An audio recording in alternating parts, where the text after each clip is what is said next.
Welcome to Novel Love Hearing. We bring you hundreds of novel audiobooks covering every genre and every kind of story you can imagine. Action? We've got it. Adventure? Absolutely. Horror? Of course. Whether it's the legendary Uchiha massacre or outrageous tales like stealing Naruto's and Sasuke's women, you'll find it here. From epic series like One Piece, Bleach, Fairy Tail, and Hunter x Hunter, to countless other adventures, our library has it all. Love novels but don't have time to read? No worries, just plug in your earbuds, sit back, and let the story take over. Good listening, and happy hearing, fearing that he would be asked to leave the Hyuga clan. Indeed, after years of companionship, he had long since fallen deeply in love with the woman. P.S. It was a one-sided love, they would not end up together, so don't worry, his former ambition to stand at the pinnacle of the shinobi world had long been cast aside. Now, all he desired was to quietly remain by Yaoi's side. Companionship is the truest form of confession. That was what he believed. Perhaps one day, she would come to accept his devotion. He was willing to wait. Until Yaoi completely forgot about that man. 10 years, 20 years, however long it took, he could afford to wait. Even if it cost him his entire lifetime, he would have no regrets. During the previous war, Hyuga Yaoi had firmly refused to let him participate. Having endured the agony of waiting herself, she did not wish to use emotions as a chain to bind anyone. Knowing that he could be of no help, Sanfeng began a period of seclusion, dedicating himself to relentless training. In just 5 years, through hellish discipline, he had forged himself into an overwhelmingly powerful force. Now, with Senju Tobirama's arrival carrying ill intentions, he had made his decision. This time, he would take action himself, proving his worth with victory. As water erupted in a violent explosion, Tobirama swiftly retreated, his gaze filled with disbelief. Since when did the Hyuga clan gain a taijutsu expert of such caliber? No, judging by the situation, this person was likely not a member of the Hyuga at all. Interesting. Sensing the turbulent chakra surging from his opponent, Tobirama swiftly altered his hand seals. Beneath his feet, the water began to churn with a powerful current. Water style, surfing strike. This was a high-speed movement technique, allowing him to maneuver swiftly not only on the water's surface but also beneath it. It had been developed specifically as a complement to exploding water colliding wave. His opponent's taijutsu was formidable. There was no need to engage in a direct clash. Do not stand in my way. Tobirama said coldly, raising a hand. A barrage of water bullets shot forth in an overwhelming onslaught. Water style, water hail. With the advantage of the terrain, this attack was both exceptionally fierce and covered an enormous range. Clearly, he had no intention of allowing his opponent any room to evade. Fortunately, Sanfeng had no need to dodge. The 8 gates. A forbidden technique that removed the body's natural restraints on chakra flow. Within the chakra circulatory system, there existed 8 specific points that acted as limiters: the gate of opening, the gate of rest, the gate of life, the gate of pain, the gate of limit, the gate of view, the gate of wonder, and the gate of death. These gates restricted the amount of chakra the body could release, ensuring controlled and efficient usage. However, by forcibly overriding these limits, the technique allowed the user to unleash strength dozens of times greater than their original capabilities. That was the fundamental principle behind the 8 gates. The stronger the shinobi, the more terrifying the increase in power upon opening the gates. However, there was a limit. The augmentation could never exceed the threshold of the 6 paths level. The closer one was to that realm, the lesser the impact of the technique, for an already vast chakra reserve could naturally surpass the body's restrictions. As for Sanfeng, he was still far from reaching that level. Thus, by opening the 8 gates, he would gain an explosive surge in power. The 6th gate, Gate of View. Open.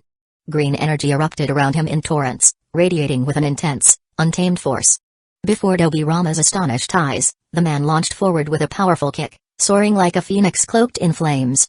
Night Phoenix. From the distance, the observing Hyuga shinobi could only see a brilliant flash of fire.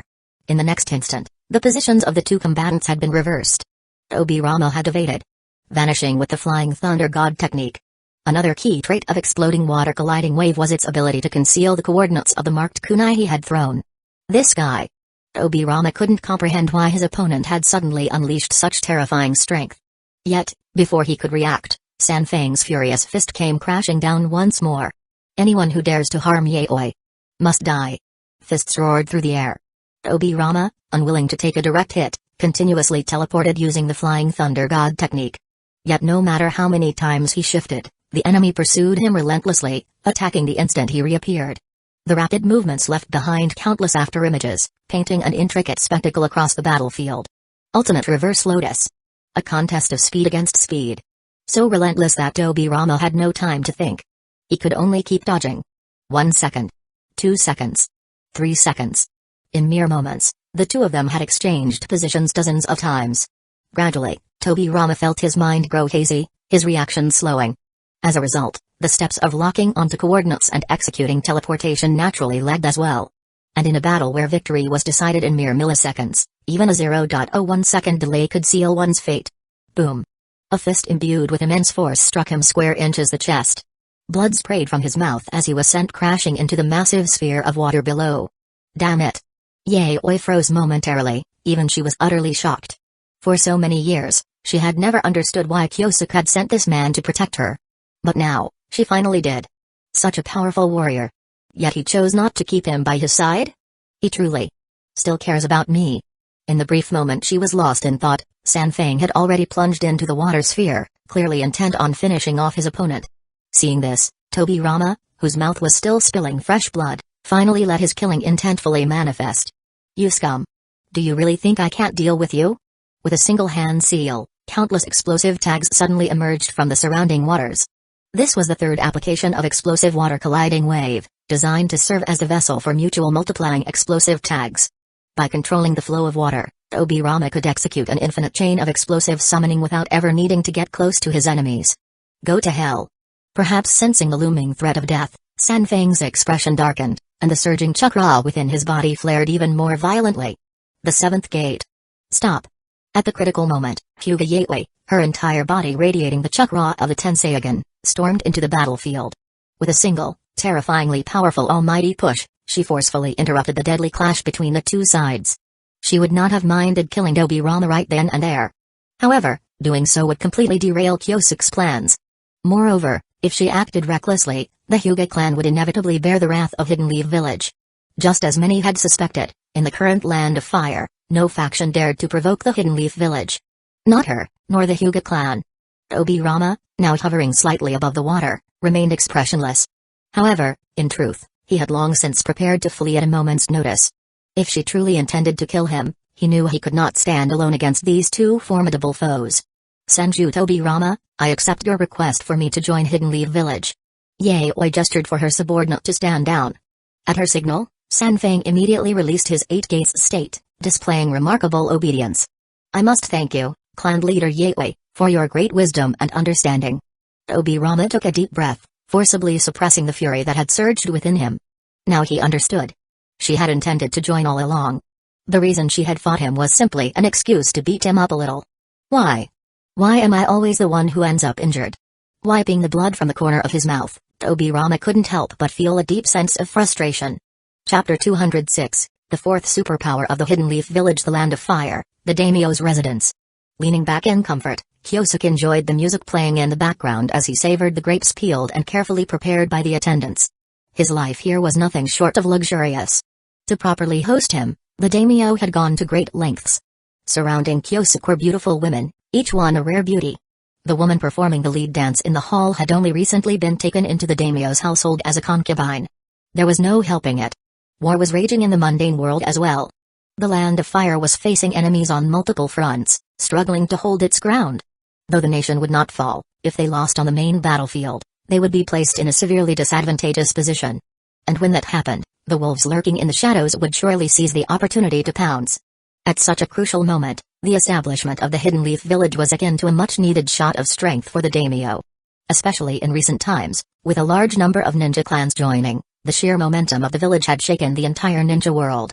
Aside from the founding clans, Senju and Uchiha, the first to join were the Fuma, Saratobi, and Shimura clans, each aligning with different factions within the village. But the true turning point came with the Hyuga clan's entry, which elevated the Hidden Leaf's prestige to unprecedented heights. It was said that on the day of their alliance, both Senju Hashirama and Madara Uchiha personally went out to welcome them. This alone was enough to prove the current standing of Hyuga Yaoi in the ninja world. Perhaps influenced by the Hyuga's decision, in the following days, numerous small and mid-sized clans followed suit. Among them were the Inuzuka, Hatake, and Ibarame clans. While not on par with the great clans, they still possessed undeniable strength. Additionally, Smaller clans such as the Kurama, Gecko, and Amino families also added their presence to the growing village. Yet what truly made outsiders envious was not just the influx of ninja clans, but the overwhelming prosperity of the village itself. A massive wave of common folk had begun migrating to the Hidden Leaf. According to recent records, the registered population of the village had already surpassed 120,000 and continued to grow at an astonishing rate each day. Nearly all villages within a 100-mile radius had been absorbed into its expansion. Some with just a few hundred inhabitants, while others numbered in the thousands or even tens of thousands. Many sought to relocate to the Hidden Leaf, drawn by its prosperity, security, and promise of a better future. The village's next phase of development would focus on further expansion, integrating more people, increasing agricultural production, and working towards self-sufficiency. Though Kyosuke was thousands of miles away, he was well aware of every event unfolding in the village. One matter in particular had his attention. Senju Tobirama's proposal to elevate Hyuga Yaoi to the highest tier of leadership as the fourth pillar of power in the village. With the strength of the Hyuga clan, Yaoi certainly had the prestige necessary for such a position. The only remaining issue was proving her strength. According to Tobirama's plan, his elder brother, Hashirama, would soon engage Yaoi in a friendly match, in which they would coincidentally fight to a draw. This carefully staged event would bolster Yaoi's reputation, officially recognizing her as the Land of Fire's fourth superpower. By then, her ascension to the highest ranks of leadership would be indisputable. Even Madara would have no grounds to object. Not that he would, anyway. Knowing Madara, he likely had no reason to oppose Yaoi's rise in the first place. If anyone wanted to know what it was like to set a trap for themselves, they needed only to look at that fool, Tobirama. Kyosuke eagerly anticipated the moment Tobirama realized that Yaoi had been on his side all along. He could only imagine the look on the man's face when the truth came to light. His decision to remain in the daimyo's residence was not out of indulgence, but rather to buy time for Tobirama to lay the groundwork. A proper script had to be crafted with precision. Only then could the grand performance unfold flawlessly. Taking the cup of wine offered by one of the daimyo's concubines, Kyosuke downed it in one go and praised it loudly. Excellent wine. Beside him, his son Haruto rested his chin on his hands, his eyes filled with a certain mischievous glint. His father was getting too comfortable, shamelessly enjoying himself right in front of him. What would his mother think if she saw this scene? Hey. Haruto couldn't help but laugh out loud, already scheming how to use this situation to his advantage. Just then, a cheerful voice rang out as a small girl, about Haruto's age, came skipping over. Yujin, what are you laughing about? The girl's name was Anzai Iri, the most beloved daughter of the daimyo. The treasured jewel of the Land of Fire. For some reason, ever since their first meeting, she had been determined to befriend Haruto. Iri, huh? Haruto, still a bit naive, turned to face her. Her cheeks were slightly flushed as he leaned in and whispered into her ear, I'm about to squeeze some money out of my old man. Do you want anything? If I get enough, I'll buy it for you. Really? Iri's small face turned even redder, her eyes lighting up with excitement. Of course. We're friends, aren't we? Haruto puffed out his chest, looking every bit like someone who valued loyalty above all else. Friends, huh? Iri pouted slightly, looking a little disappointed. Kyosuke, having witnessed the entire exchange, couldn't help but chuckle and shake his head. This kid really hadn't come here for nothing. He had, quite effortlessly, charmed the daimyo's daughter, the princess of the Land of Fire. Not bad. The son of a tiger would never be a mere house cat. Still, his emotional intelligence could use some work. But that was to be expected. Girls did mature faster than boys, after all. Daimyo's daughter. Kyosuke mused, his eyes flickering with thought. At that moment, Haruto suddenly came running over, hands on his hips, speaking with righteous indignation. Hey, Dad. What are you doing? If Mom finds out, she's going to be heartbroken. Saying this, he rubbed his fingers together in a suggestive motion, a sly grin spreading across his face. But if you know what's good for you, maybe I won't tell her. Oh? Kyosuke remained completely unmoved, acting as though he hadn't heard his son's attempted blackmail. Seeing this, Haruto was dumbfounded. This wasn't how things were supposed to go. Aren't you afraid of Mom getting mad? He exclaimed, shocked. Could it be that this old man wanted to abandon his wife and children? Kyosuke rolled his eyes and chuckled. Don't be ridiculous. Your mother is the princess of the Land of Whirlpools. She's witnessed scenes like this dozens of times before. She understands that these formalities are just part of diplomatic visits. He paused, then smirked. On the other hand, if she finds out that you, at such a young age, are trying to woo the daimyo's daughter, well, let's just say you won't be able to sit comfortably for a while. Rest assured, I'll personally make sure you don't get a chance to resist. This. Haruto was utterly stunned. How had things escalated so quickly? Fearing his mother's wrath, he spent the next several days diligently training, not daring to slack off. Fire style, rage of sages, flame of phoenixes. Large fireballs, each the size of a wash basin, streaked through the air. Having nothing better to do, Haruto had started challenging the ninja recruited by the daimyo's estate. Initially, the daimyo harbored some concerns, reluctant to let his retainers risk harming the son of the god of shinobi. However, as the duel unfolded, the young boy surprisingly dominated the exchange of ninjutsu, suppressing the daimyo's hired ninja with ease. Their technique was solid, but it was no match for Haruto's overwhelming chakra reserves. To Kyosuke, the boy's chakra might not yet be refined to a high standard, but compared to many rogue ninja who had trained bitterly for a decade, his raw power was already formidable. Truly remarkable. Kyosuke Dano's son possesses such extraordinary talent at such a young age.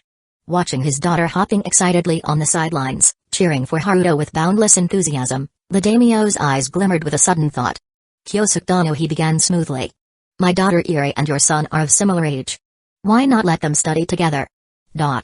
Chapter 207, Kyosuke takes a disciple inside the grand hall. Kyosuke sat side by side with the daimyo, their seats placed on equal footing. The young princess, Anzai Iri, respectfully offered him a cup of tea with both hands. Sensei Kyosuke, please have some tea. Kyosuke smiled as he accepted the cup, then tilted his head back and drank it all in one go. With this simple gesture, he formally accepted the young princess as his disciple. To solidify their relationship, the daimyo himself had suggested that his daughter take Kyosuke as her teacher. Seeing no reason to refuse, Kyosuke agreed. Such an alliance brought benefits to both sides, and beyond that, Kyosuke had long considered training and leading a new generation of shinobi. It was not just him.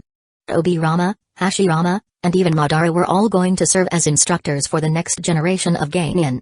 By setting this example, they made it clear to the entire village, if even the most powerful among them were willing to take on the responsibility of guiding young shinobi, then no one else had the right to shirk their duty.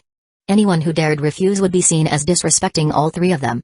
His son was already his disciple, and now, adding Anzai Iri to his tutelage was no trouble at all. As a princess, she would never have to set foot on the battlefield. His only duty was to grant her the ability to protect herself. However, Kyosuke would never allow his disciples to be too weak. At the very least, they could not lose to that little bastard Tobirama. The original timeline's third Hokage, as well as Denzo, were both undeniably gifted. If they did not put in the effort now, there was a real possibility that those two brats could surpass them in the early years. Looking at his son and the princess, both grinning excitedly, Kyosuke's expression grew stern. Prepare yourselves. From this moment forward, your lives will no longer be as carefree as before.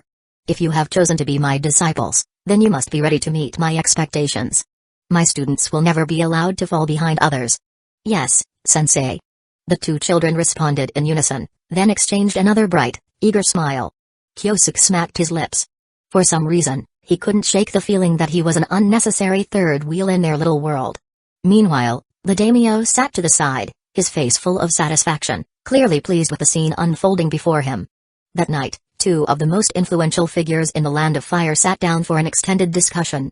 They spoke of the people's welfare. They discussed military affairs. And they deliberated over the best candidate for the position of the first Hokage. The title of Hokage can belong to no one else but you, Lord Kyosuke. The daimyo declared with unwavering certainty, making his stance abundantly clear. At those words, Kyosuke no longer hid his ambitions. With calm confidence, he laid out his vision for the future.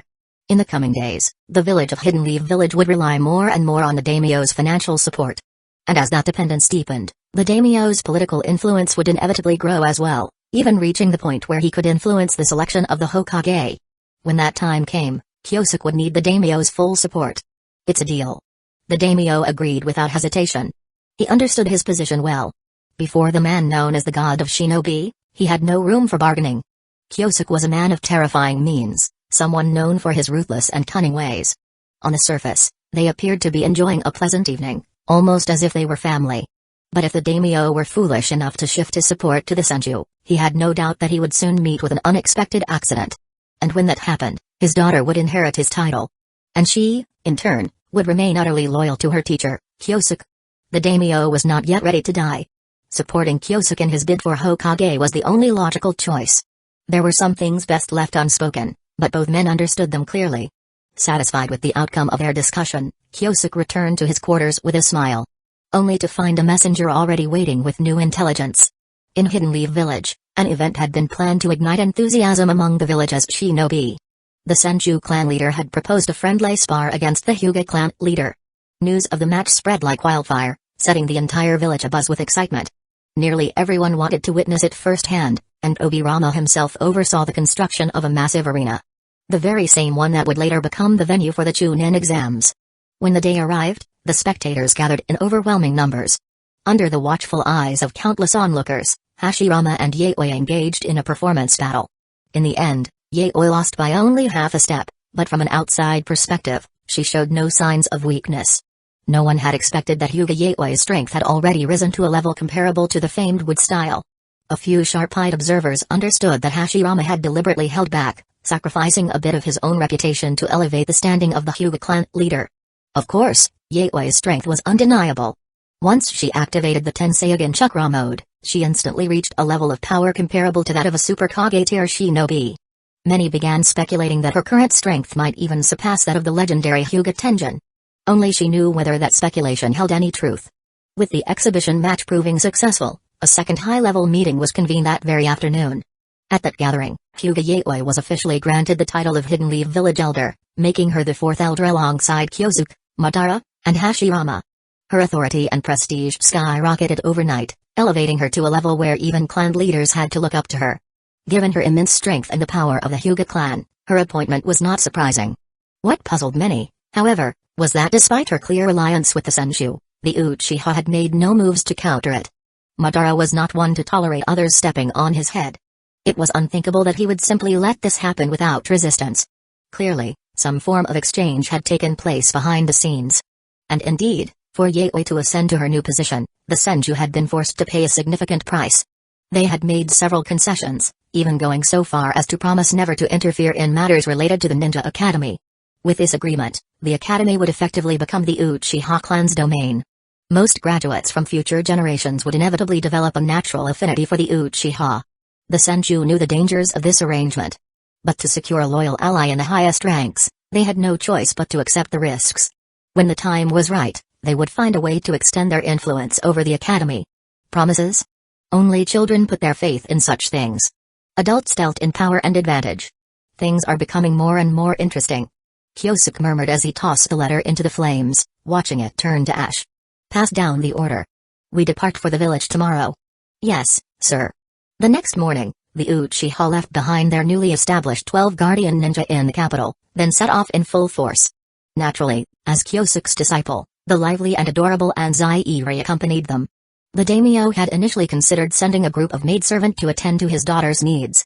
But worried that such an act might displease Kyosuke, he ultimately decided against it. Perhaps it would be best for her to gain some life experience on her own. As it turned out, his concerns were entirely unnecessary. Throughout the journey, Anzai remained cheerful and energetic, showing none of the fragility expected of a pampered princess. Sensei, look. I can already use the transformation jutsu. Not bad. Haruto, look. Haven't I improved with shuriken throwing? Oh. That's really impressive. Not just Haruto, but many other clansmen also took great care of the adorable little princess. From time to time, they would patiently correct any mistakes she made in her training, ensuring she stayed on the right path. With his clansmen watching over her, Kyosuke was more than happy to relax. However, it seemed the god had other plans for him. Before long, their grand procession was met with an unexpected visitor. Kyosuke Uchiha. Excellent. Your head shall be mine. The intruder declared, his voice carrying an air of chilling certainty. Chapter 208, I, Kakazu, have never been inferior to anyone in my life. Kyosuke Uchiha, I shall claim your head as my own. The arrogant declaration instantly left everyone present in stunned silence. What? What did he just say? Someone turned to their companion, their voice filled with disbelief. I think he said that he was going to take Lord Kyosuke's. The other person's lips trembled, but he hesitated to finish the sentence. The words had felt too absurd to even speak aloud.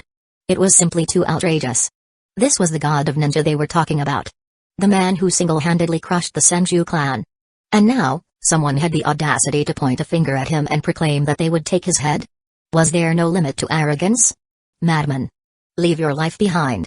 Receiving their lord's silent approval, a high-ranking jonin stepped forward. His scarlet Sharingan gleamed with three tomoe, spinning rapidly. He was a veteran of Kyosuke's forces, a battle-hardened warrior who had survived countless blood-soaked battlefields. And it was precisely warriors like him who could never tolerate blasphemy against the deity in their hearts. Some insignificant, nameless stray dared to dream of slaying a god? Laughable. He would sever this fool's head first. But the enemy in question did not even spare him a glance. "Are you afraid, Kyosuke Uchiha?" The man's deep green eyes, dark as the abyss, remained locked on the legendary god of ninja, ignoring the shinobi charging at him. His gaze carried a chilling, demonic aura. With the establishment of Hidden Lee Village in the Land of Fire, its immense military potential sent ripples across the world, leaving countless ambitious individuals trembling. In response, the great nations swiftly followed suit, giving rise to their own hidden villages. Like mushrooms sprouting after the rain, these villages emerged one after another, each seeking to consolidate power.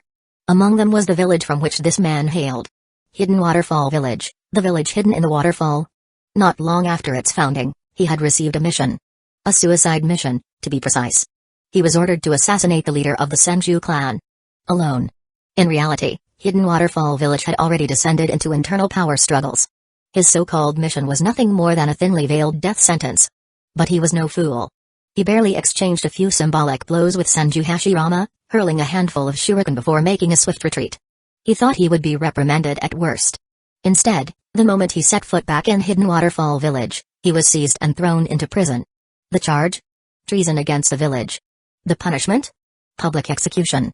It was only then that he realized the cruel truth.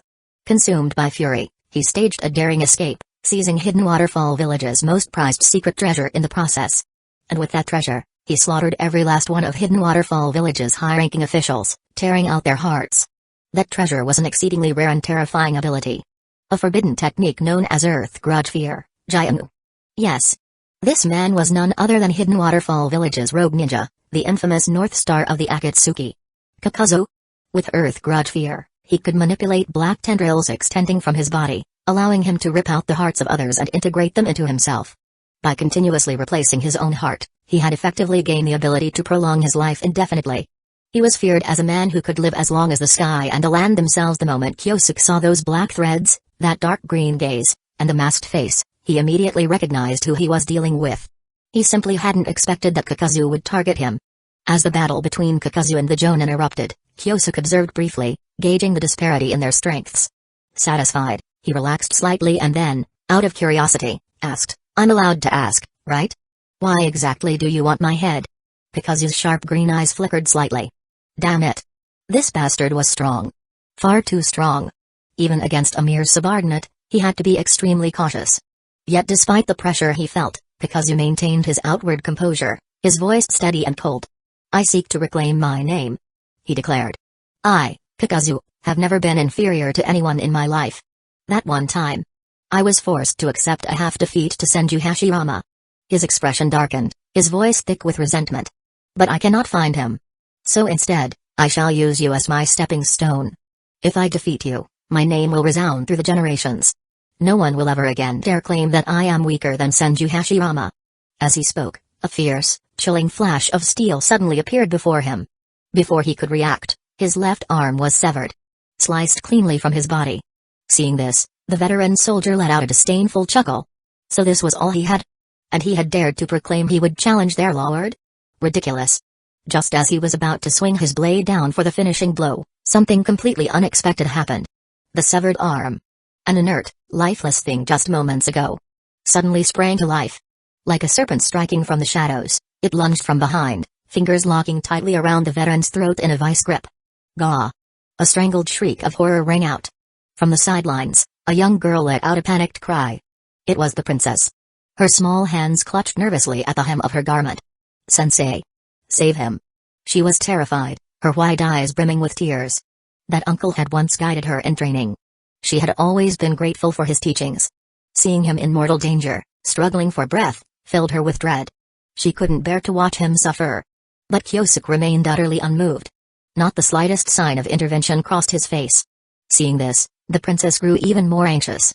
She stomped her little feet in frustration, her lips trembling as if she were about to burst into tears. "Relax." A voice sounded beside her. It was Haruto, who waved a hand casually, his expression one of complete confidence.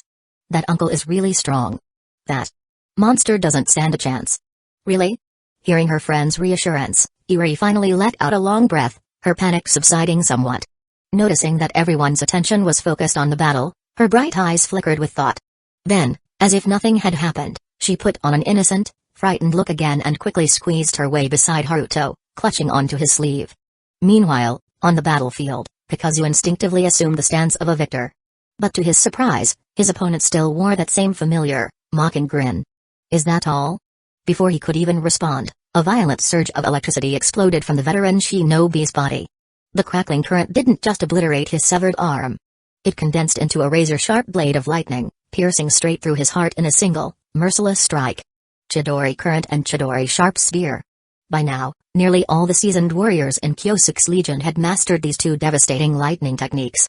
According to Maya, some among them had even reached the point where they could unleash Kirin. Lately, Kyosuke had been considering selecting the most suitable candidates. Those who had reached the level of Jonin and were over 20 years old.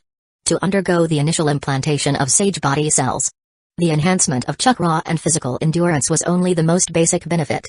More importantly, according to Yateway's tireless research, the cells of the sage body were found to significantly lower the difficulty of awakening the Mangekyo Sharingan. If, under normal circumstances, the emotional stimulus required to awaken the Mangekyo was at a value of 10. Then after the implantation, that difficulty would plummet to around 6. And as the body gradually adapted over time, this threshold would continue to decline further. It was impossible to guarantee a perfect success rate, but one thing was certain. The Uchiha would soon witness a new wave of Mangekyo users emerging within their ranks. This was precisely why Kyosuke had been investing so much effort into advancing scientific research. No matter the world, technology was the foundation of true power. While it might not create invincible shinobis overnight, it could greatly enhance the overall strength of the shinobi world. One day, when their technological advancements reached even greater heights, perhaps the entire Uchiha clan could undergo full-scale sage body cell augmentation. At that time, the awakening of the Sharingan would become an ordinary occurrence. The Mangekyo Sharingan would no longer be some distant, unattainable power. And for the truly exceptional few, they might even surpass all expectations. The eternal Mangekyo. Perhaps even the Rinnegan. If such a day ever came, there would no longer be any need to passively await the arrival of the Otsutsuki.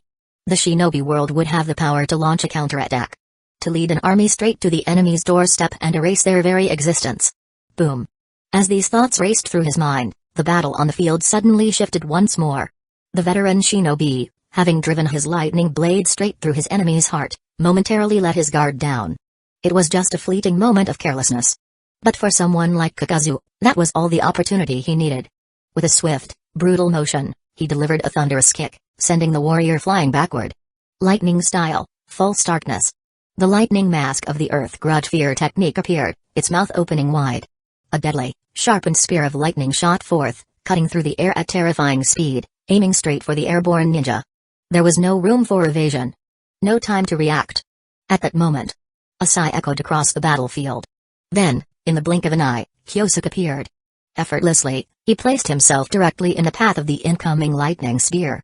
He gazed at Kakazu, his expression unreadable, before speaking in an almost indifferent tone. Since you're so persistent, I suppose I'll entertain you for a while. Chapter 209, Northern Star Loan Company, CEO Kakazu. The same Chidori, when wielded by different individuals, could display an utterly different level of power. The seemingly formidable lightning style, false darkness, disintegrated the instant it made contact with Chidori. Such petty tricks weren't even worthy of Kyosuke using his Susanoo to counter. At best, you're merely at the initial Kage level. Too weak. Ignoring the darkened expression on his opponent's face, Kyosuke took a single step forward. In the blink of an eye, he was already standing right in front of him. So fast. Just as Kakazu was about to react, a heavy knee strike landed forcefully against his stomach. His body was sent flying, crashing violently into the ground. Oh? Noticing his opponent's skin suddenly turn pitch black, Kyosuke nodded slightly. The speed of Kakazu's hand seals was rather impressive. To take a direct knee strike from him and still manage to activate Earth-style, Earth Spear at the moment of impact, hardening his body. This man was clearly more than just talk. Bastard. Seemingly sensing the contempt in Kyosuke's gaze, Kakazu took a deep breath, his chest expanding before he spewed out a highly compressed and terrifying wind sphere. Wind-style, pressure damage. Having reinforced his body with Earth Spear, he had no fear of being caught in the explosion. This was one of Kakazu's signature baiting tactics. With the enhancement of Earth Grudge Fear, it became even more unpredictable.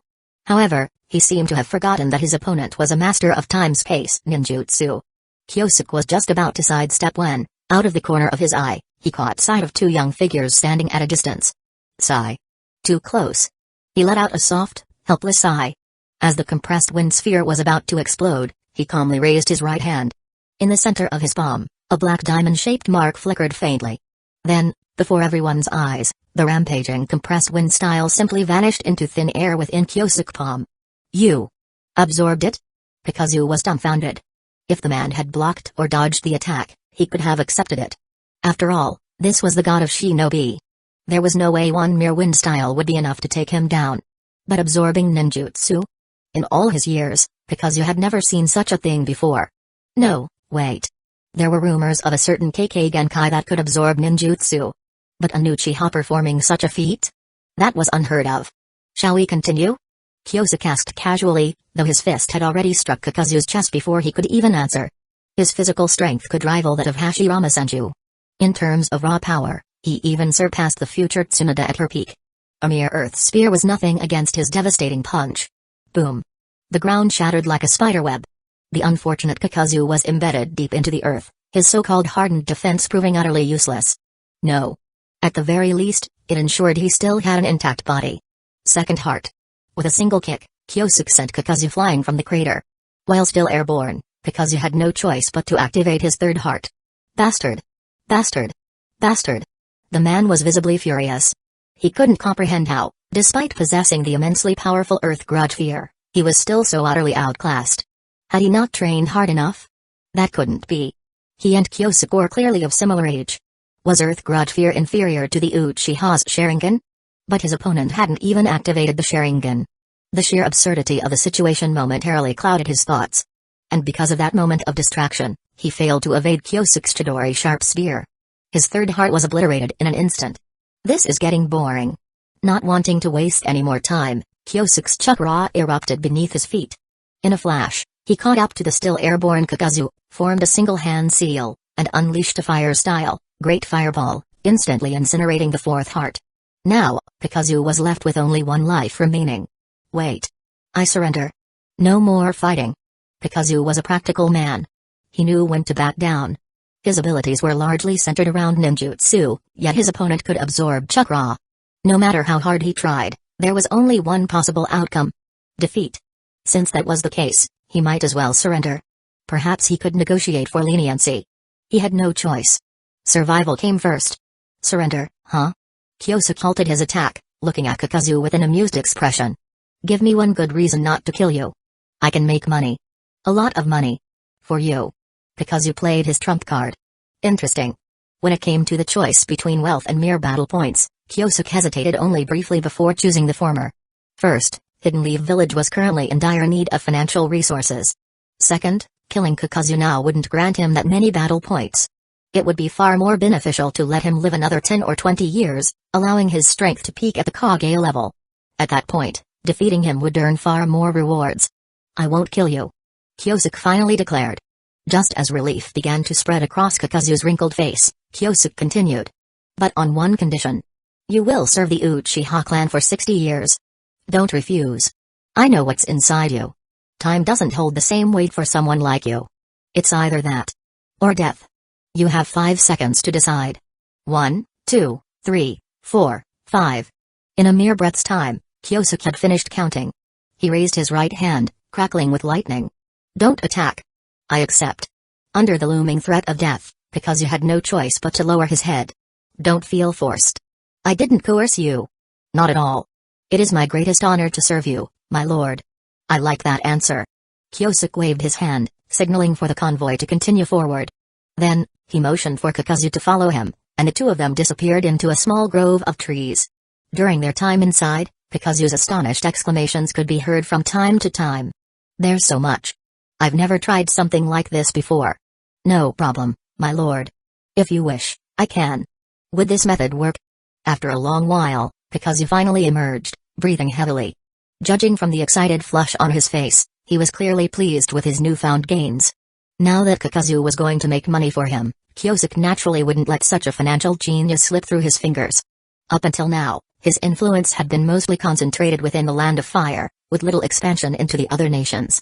But now, with Kakazu at his disposal, he could extend his reach across the entire shinobi world, establishing a loan company that spanned nations. With his own covert backing, there was no doubt that the newly named Northern Star Loan Company would quickly rise to prominence. And with Kakazu as CEO, someone ruthless and shrewd, it was the perfect arrangement for this kind of business. Who knew?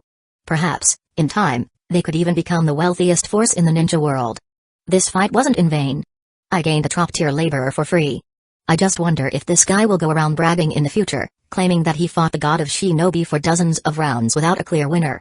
To be honest, Kakazu's strength wasn't even enough to serve as a warm-up for him.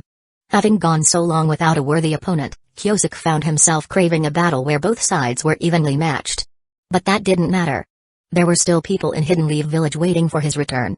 Since the act had to be played to the end, how could Yaoi possibly ignore the man who had killed his master, especially when it was all part of the trap for Hashirama and his brother?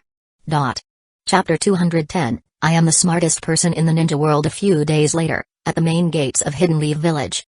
Oniai-san, with great effort, little Nagai Uchiha moved her short legs, her chubby hands waving eagerly, trying to catch her older brother's attention.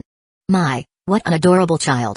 Before she could even reach her brother, however, she was scooped up by a stranger. A young woman who seemed utterly smitten.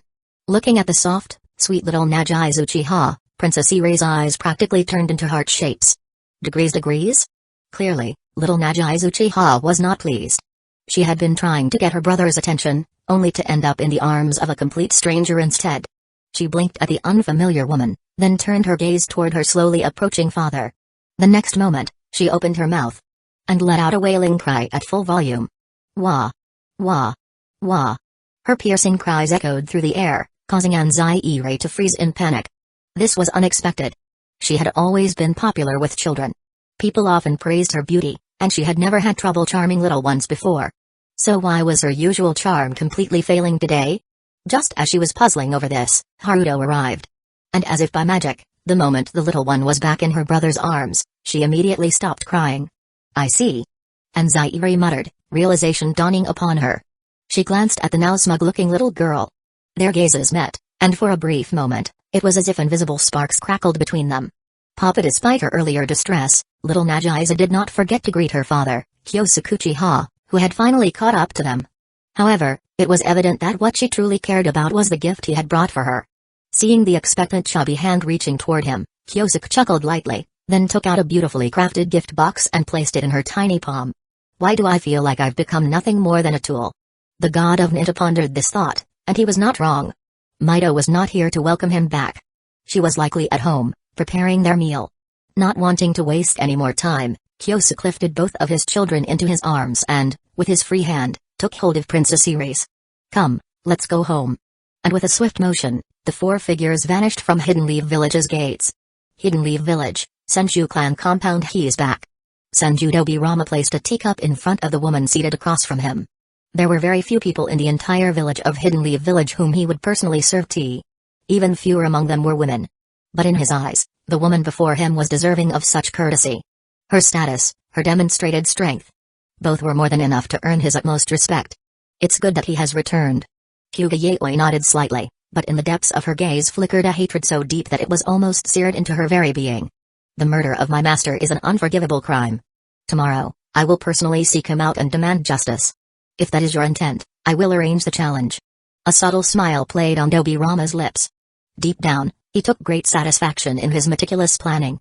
To him, Hyuga Yaoi stood little chance against Kyosuke Uchiha. Even if her Tenseigen had surpassed the power of a Tenjin, did she truly think Kyosuke had remained stagnant? This battle was not about victory. His true purpose lay elsewhere.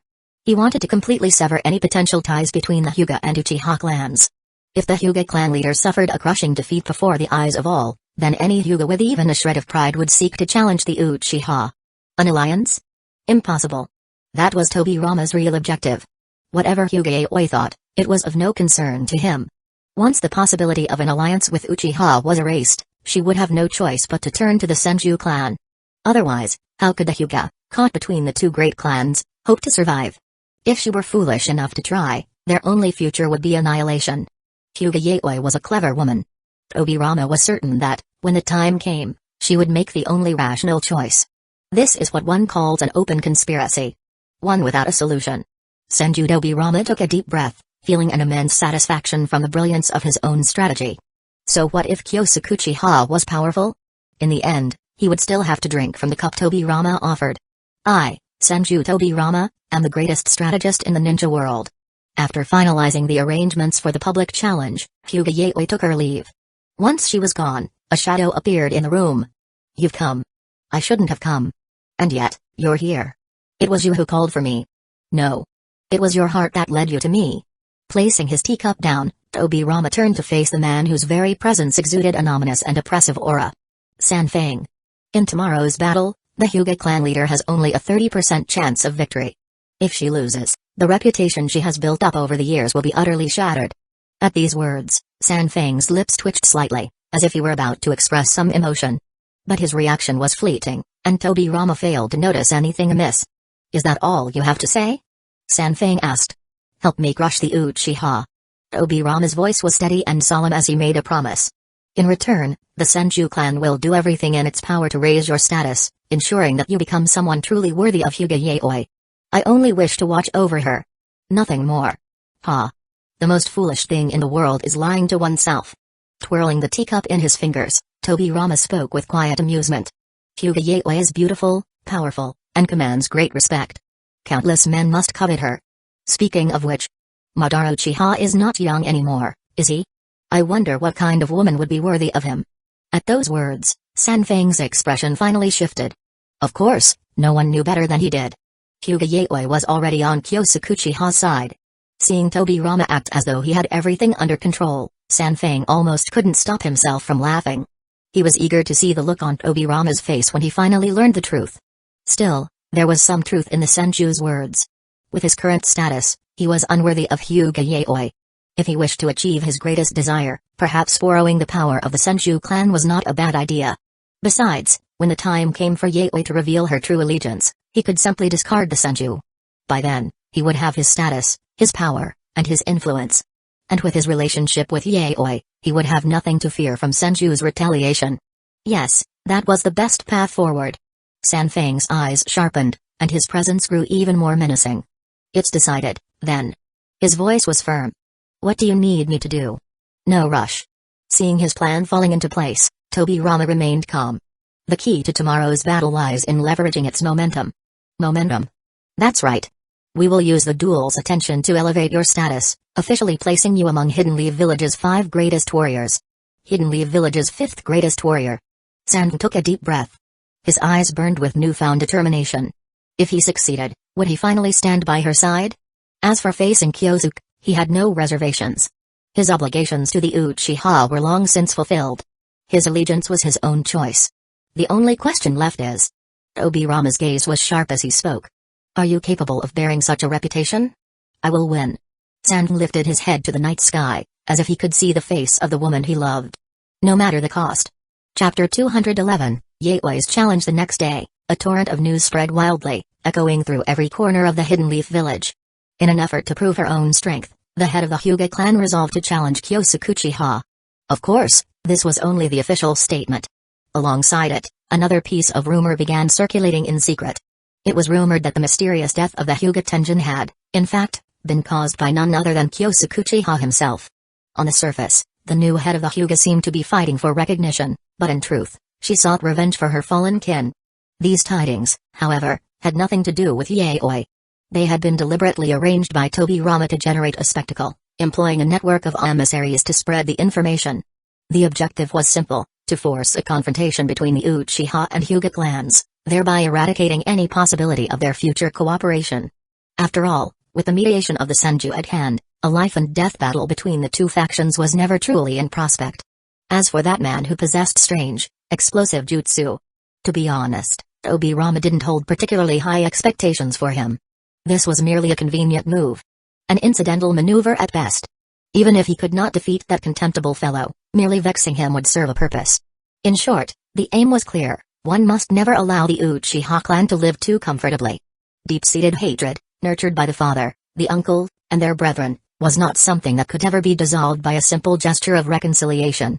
Fight, and fight as fiercely as you can. Papa, wake up! Clad in adorable frog print pajama set, little Nagi's Uchiha had one important mission each morning. Rousing her father from slumber. With chubby hands placed firmly on his broad shoulder, she summoned all the strength a baby could muster and shook him with determined effort. Yet, no matter how hard she tried, her father's body remained as still as a statue, completely unresponsive to her tiny but insistent demands. Nagi's lips pursed in a pout, her large eyes filled with frustration. "What do I do now?" she mumbled, her voice laced with innocent distress. Fortunately, at that moment, a messiah appeared. "That won't work," a confident voice declared. Haruto, Nagi's ever-reliable older brother, had noticed his little sister's plight. In the blink of an eye, he materialized inside the bedroom, his presence practically radiating mischief. Flashing a grin, he reached out and gently ruffled Nagi's soft hair. Then, without hesitation, he crouched slightly, tensed his legs, and launched himself into the air. Descending straight toward their unsuspecting father like a meteor poised for impact. "This is how you wake him up." Bam. Crash. Nagi's let out a startled cry as Haruto wobbled, struggling to push himself up from the floor. Meanwhile, on the bed, Kyosuke, who had apparently woken up at some unknown point, sat up, gazing down at his son with mild curiosity. His expression remained unreadable, but the faintest hint of amusement flickered in his eyes as he took in the sight of Haruto now sporting a conspicuous bump on his forehead. Haruto clenched his teeth, his fists tightening at his sides. He was convinced. His father had been pretending to sleep the entire time. Silently, he measured the difference in strength between them, and after a brief moment of despair, he realized there was no way he could get back at him. Should I report this to Mother? He wondered grimly. No. Considering the rather aggressive wake-up method he'd just attempted, if Mom found out, things could turn really bad for him. With an indignant huff, he turned to Nagi's. "Nagi's, let's go." His voice was firm as he grasped his sister's small hand, already preparing to leave and wash up. One day, he vowed, he would surpass that infuriating father of his. Behind him, Kyosuke rose from the bed, a smirk playing on his lips as he savored the sight of his son's stubborn defiance. From the very moment little Cotton Pajama, as they affectionately called her, had entered the room, Kyosuke had already woken up. Initially, he had planned to tease her for a bit, but then his troublemaker son had barged in and completely ruined the moment. Wasn't this outright defiance against his old man? Thus, an in-dream self-defense counterattack had naturally taken place. "It seems I have mastered the fine art of fighting in my sleep," Kyosuke mused, feeling as though he had glimpsed a sliver of the essence behind Mr. Takeda's legendary style.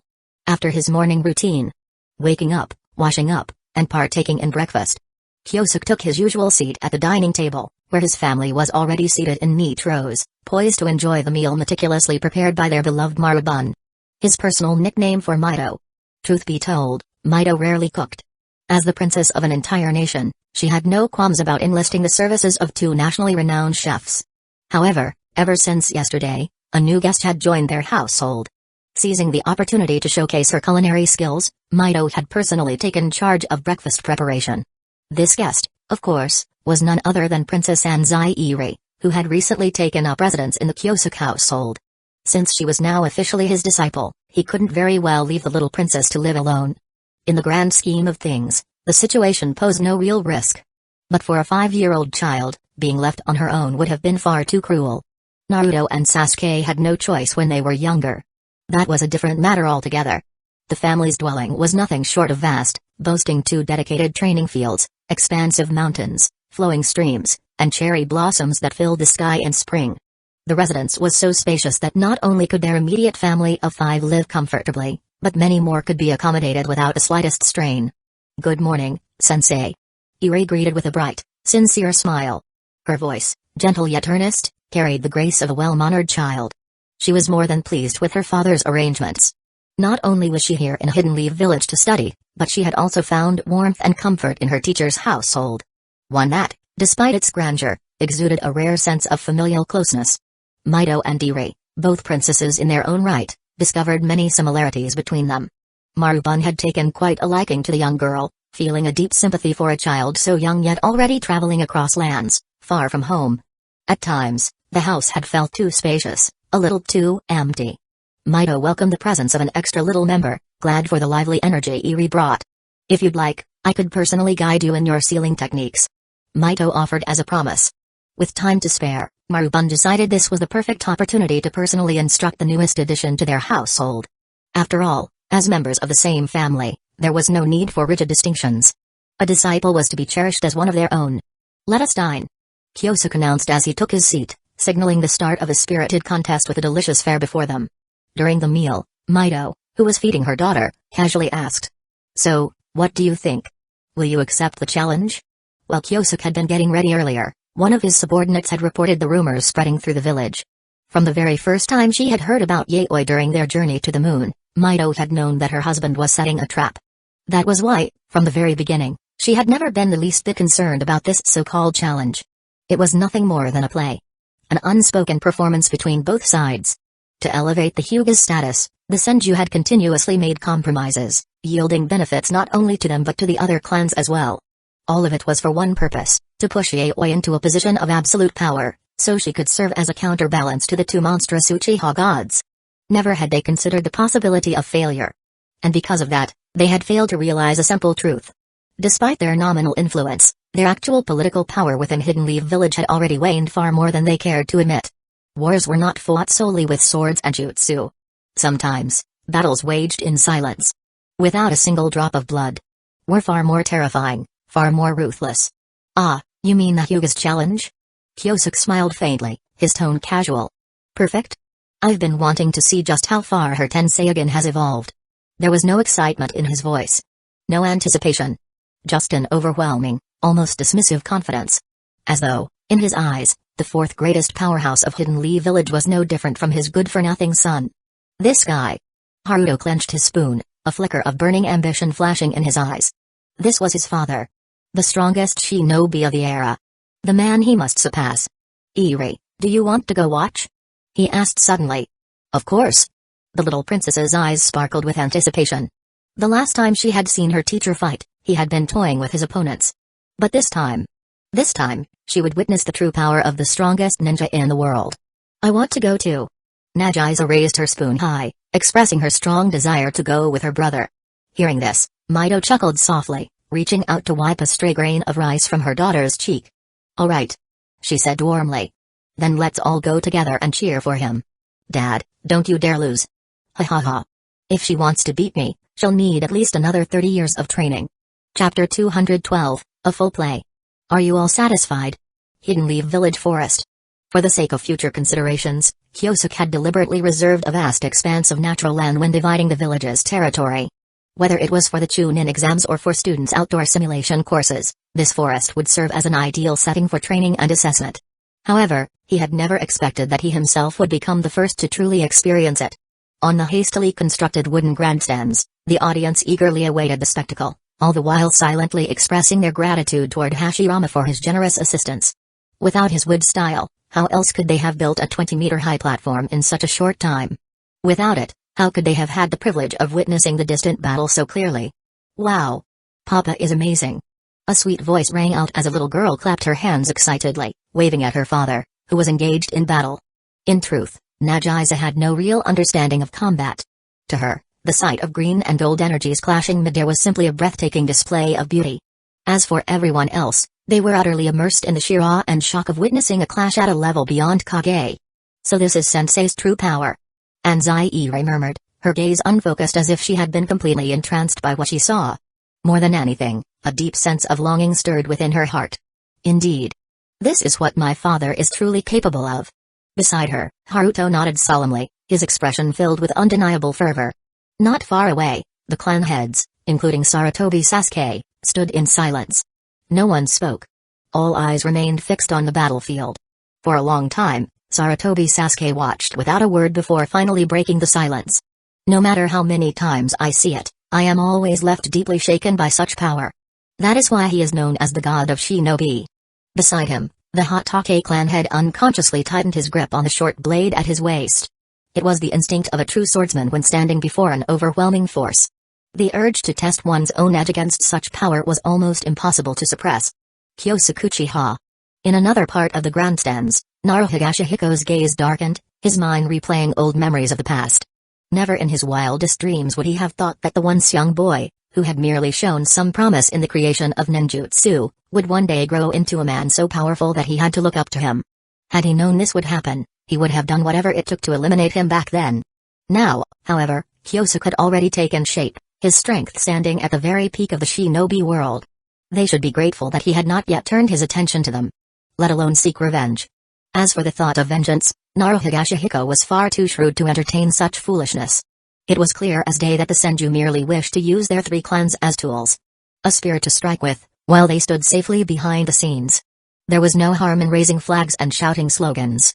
But if it came to a real confrontation, he had no interest in throwing himself into the fire for their sake. His gaze subtly shifted, meeting the eyes of several other clan heads nearby. There was an unspoken understanding between them. Some things did not need to be said aloud.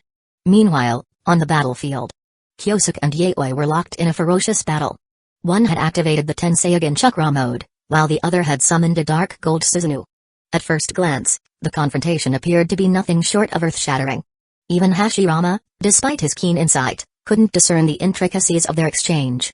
All he could see were terrifyingly powerful jutsu erupting one after another, shaking the very foundation of the land. Your strength has improved considerably. Kyosuke nodded approvingly, but a trace of disappointment flickered in his eyes. At this moment, Hyuga Yaoi had not yet reached the level of Hyuga Tenjin from the moon. Perhaps when she spoke of surpassing Tenjin, she had only referred to the Tenjin who once fought Hashirama. What she did not realize was that, with the aid of unknown forces, Tenjin had long since neared the power of Otsutsuki Tonarai. The proof? She was still incapable of manifesting the truth-seeking orbs created by Tenseigan Chakra. What a shame. Kyosuke sighed deeply, as if mourning some profound regret. The golden radiance of Susanoo flared even brighter, its third stage form manifesting in full, exuding an overwhelming aura of might. In one hand, it wielded the Yata mirror, an impenetrable defense that could neutralize any attack. In the other, the Kusanagi blade, a weapon of absolute sharpness, poised to cut through anything in its path. At this moment, Kyosuke had elevated his combat strength to the realm of a mid-tier Super Kage. This was the terrifying enhancement bestowed upon him by his newly acquired advanced sage body.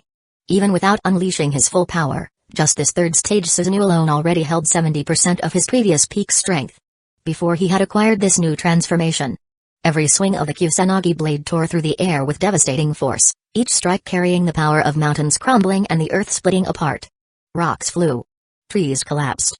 Even with her chakra mode activated, Yaoi could do nothing but frantically evade in midair, struggling to find an opening for a proper counterattack. Retaliate.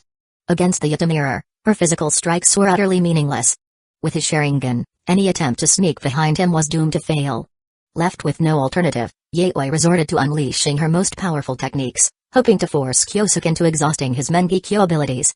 Yet, despite her efforts, the battle had already raged on for half an hour, neither side relenting. The once pristine Hidden Leaf Village forest, repurposed as a training ground, had now been reduced to ruins, its trees felled and the earth scarred by the sheer destructive force of their clash. That's enough. Tobirama shook his head, a trace of resignation in his gaze. He had already known from the start. Yaoi was never going to be Kyosuke's match. Sharing a glance with his brother, Hashirama immediately leapt into the battlefield, laughing heartily as he intervened. With a convenient excuse to stop, neither Kyosuke nor Yaoi had any intention of prolonging the battle. Had they gone all out, who knew what unforeseen consequences might have occurred? Thank you for the lesson. Yaoi's tone was indifferent, yet the underlying resentment in her heart was perfectly conveyed. One had to admit. Women were born actors. And the more beautiful a woman was, the better she was at deception. Just look at Tobirama, who had followed behind her. Even he was struggling to suppress the amusement on his face. You truly deserve the title of God of Shinobi. No ordinary ninja could ever hope to match you. Then, as if recalling something, Tobirama suddenly added. A while ago, someone came to me, insisting on challenging you no matter what. As it happens, he is here today. Why not give him a little guidance? As soon as those words fell, a mysterious figure appeared in the arena. The gathered spectators instinctively fixed their gazes on the newcomer, only to realize they had never seen him before. Who was he? What gave him the audacity to challenge the god of Shinobi? Had it not been for Tobirama's presence, the crowd's expressions would have been far less pleasant. The newcomer was none other than the long-absent Sanfeng. Him? To be honest, Kyosuke had almost forgotten this man existed. In all his past visits to Yaoi, he had never once seen him present. He had assumed the man had simply slipped away in secret. Yet who would have thought that today, he would stand before him, openly issuing a challenge? Glancing at Yaoi, Kyosuke noted her genuine surprise. It seemed she had no prior knowledge of this challenge. Which meant this was entirely Sanfeng's own decision. Or perhaps He had been pushed into it. At this moment, what truly concerned Kyosuke was whether Sanfeng had revealed anything he shouldn't have. Of course, the cards in Kyosuke's hands were already enough to claim the position of Hokage whenever he desired. However, without first pushing the Senju to a position of weakness, he would never make his move. Hidden Leaf Village still needed the Senju's strength to defend against external threats. But that didn't mean they could be allowed to rise too high. The art of using and suppressing them required a delicate balance, one that he was still in the process of achieving. His goal was simple, to make the Senju into what the Uchiha had become in the original timeline.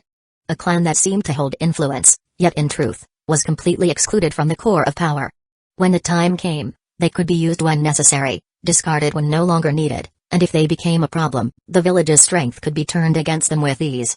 For that reason, Kyosuke had no intention of revealing his relationship with Yaoi just yet. Fortunately, upon careful observation, he noted that Tobirama showed no unusual reaction. Which meant Sanfeng hadn't spoken out of turn. That, however, led to another question. Why was this man so willing to let himself be used as a pawn? I will defeat you. For Yaoi. Sanfeng declared his intentions before everyone, without the slightest hesitation. Chapter 213, Sanfeng, burning with jealousy. Faced with the man's sudden confession, Yaoi's expression remained unchanged, her silence neither an acceptance nor a rejection. Seeing this, Sanfeng did not press further.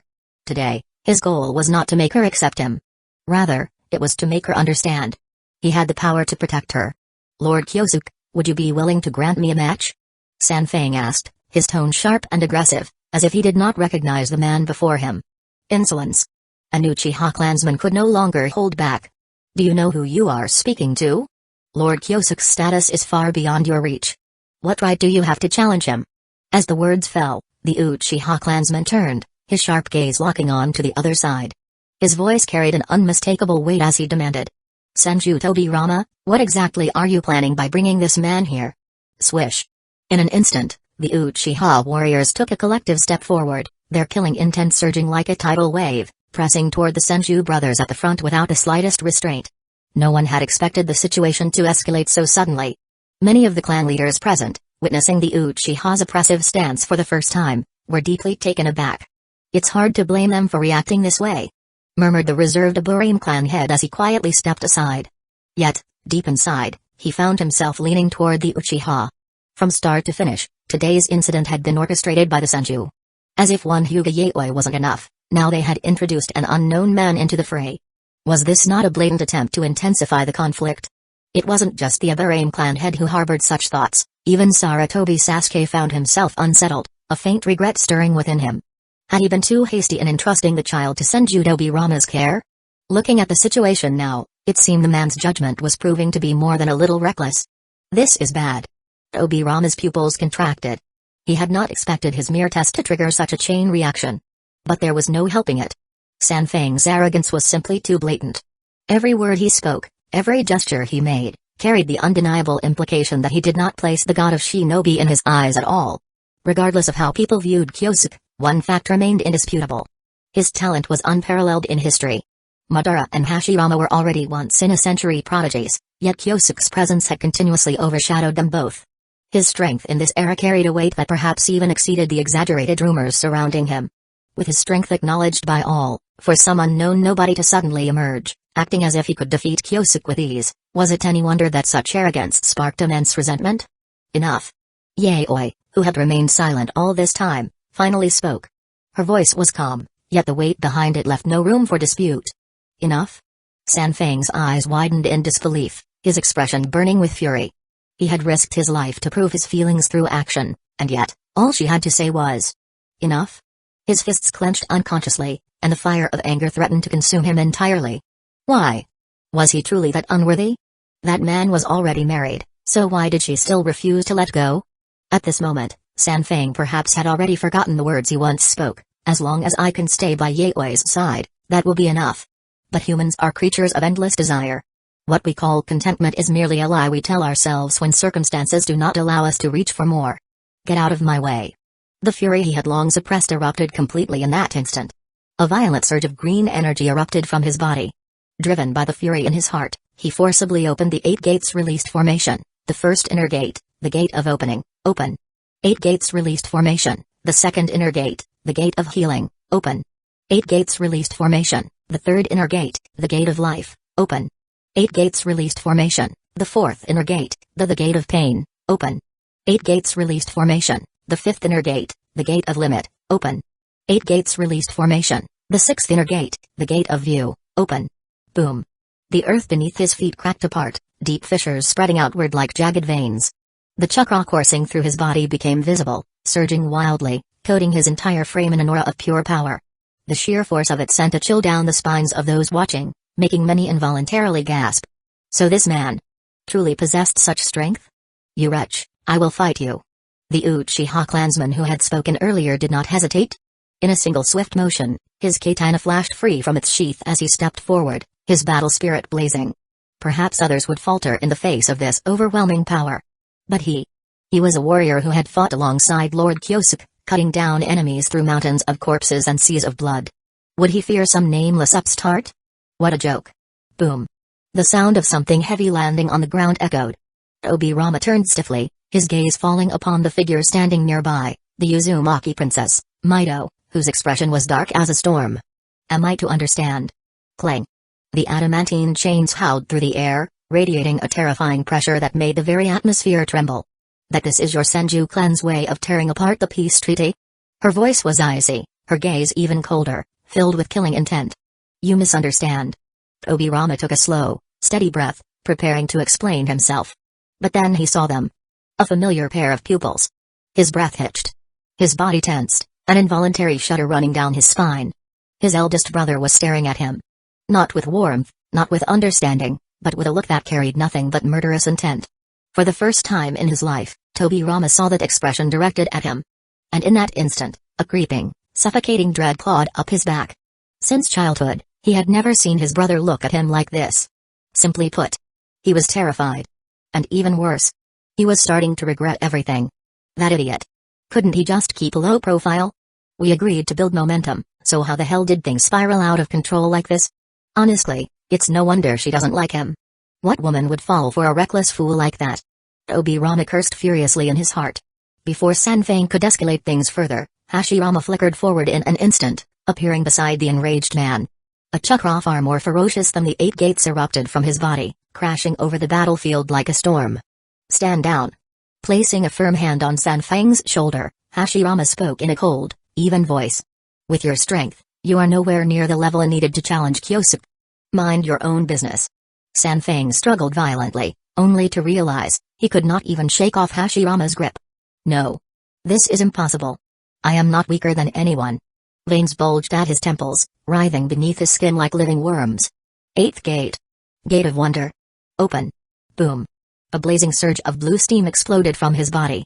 The sheer force of it sent Hashirama flying backward, despite the fact that he had been caught off guard for only an instant. What the hell? Obirama, momentarily forgetting his own grievances, gaped in utter disbelief at the man standing before him. Wait. No. This wasn't just some reckless fool. This was a man whose words matched his actions. An unwavering, dignified warrior of remarkable composure. Obirama's mind raced. Such power. If we could harness it, Uchiha's advantage would be wiped away completely. Perhaps Hyuga Yaoi alone was not enough, but if the two of them joined forces, they could pose a genuine, lethal threat to either Madara or Kyosuke. And if that happened, with his elder brother handling one of them, Obirama could step in, turning the battle into 3 against 1. Perhaps. Just perhaps. They could actually bring one of the Uchiha down. Obirama had never expected this man to be this strong. Honestly, at this point, any woman would fall for someone like him. Hyuga Yaoi. She really was the perfect match for him. Kyosuke Uchiha. Sanfang roared. Today, this fight concerns no one else. Just you and me. Let's settle the battle left unfinished 10 years ago. Oh? So they knew each other? Mido cast an indifferent glance in his direction, though a flicker of something unreadable passed through her eyes. Without a word, she withdrew her adamantine chains, ignoring Hashirama's continued explanations. Instead, she turned away, walking back toward the stands, where 3 children waited beneath her protection. Kyosuke. Hashirama hesitated, lifting a hand slightly, as if he had something to say. Kyosuke, however, merely smiled. Don't worry. This is a personal matter between us. It has nothing to do with the Senju or Uchiha. Hearing this, Hashirama exhaled in quiet relief. The other Uchiha warriors, too, retracted their killing intent. As for whether they were worried? What a joke. There was no one in this world who could defeat Lord Kyosuke. Not the Senju. Not the Hyuga. And most certainly not this reckless fool standing before him. Chapter 214, Admiration. The emotion furthest from understanding opening the 8 gates to the 7th, the Gate of Wonder, caused an explosive surge of chakra, granting power that surpassed even Kage-level combatants. Any kind of Kage-level opponent, regardless of whether they possessed extraordinary taijutsu or wielded some fearsome secret technique, would be defeated in the face of overwhelming speed and strength that defied common sense. This was the true terror of the 8 gates released formation. A technique that granted its wielder the power to surpass their natural limits, to challenge, and even triumph over those who would otherwise remain untouchable. A decade at the shortest, 2 or 3 at the longest. Countless days and nights of relentless training, each drop of sweat accumulating over time, all for the sake of a single moment of dazzling brilliance. Kyosuke deeply respected those who walked this arduous path. He, too, had trained in the 8 gates and knew firsthand the trials one had to endure. Of course, he had taken a different approach. One that relied on shadow clones to complete his training. By continuously pushing the 8 gates to their limits, forcing his clones to the brink of death over and over, he accumulated an immense wealth of experience, refining his mastery of the technique through an uncountable number of failures. Any other person would have long since succumbed. Either their spirit crushed or their body left in ruins. But for Kyosuke, no matter how grave the injury, a single night's rest was all it took to recover.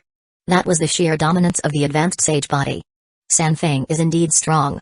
With the power of the Gate of Wonder unleashed, there were very few in the shinobi world who could defeat him. Based on Kyosuke's estimation, even if Yaoi were to go all out, the best she could achieve would be a 50-50 chance against him. If she could endure until the 8 gates' effects wore off, then victory would be hers. If not, she would be utterly crushed. But unfortunately for Sanfeng, even the strength granted by the Gate of Wonder was still far from enough to match Kyosuke. Come, show me the power of the 8 gates. Kyosuke beckoned, his Mangekyo Sharingan locking onto his opponent's every movement. Even when Might Guy had opened the 7th gate, he had barely been able to graze even Madara in his 6th path's state. The difference in their speed and reaction time was simply too vast. Kyosuke wasn't as strong as Madara in his 6th path's form. But at the same time, Sanfeng was nowhere near Might Guy's level. If they were fighting in their base states, determining victory would not be so simple. Take this.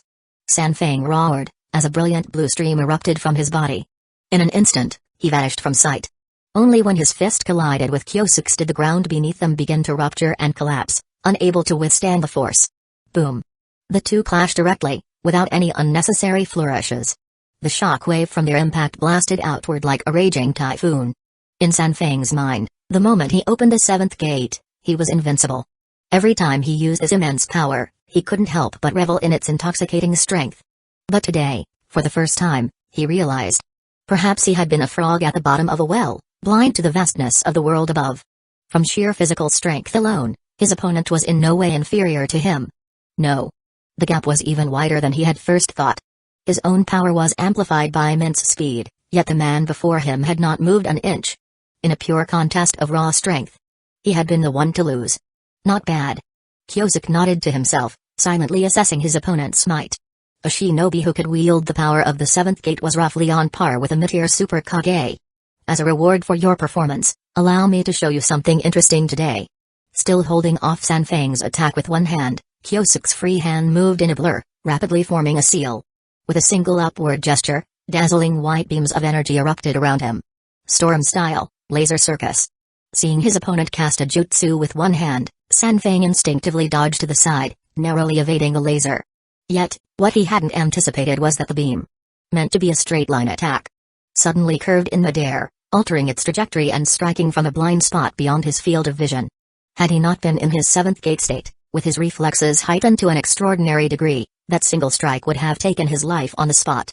Gritting his teeth, Sanfeng glanced at the deep, penetrating wound on his left shoulder.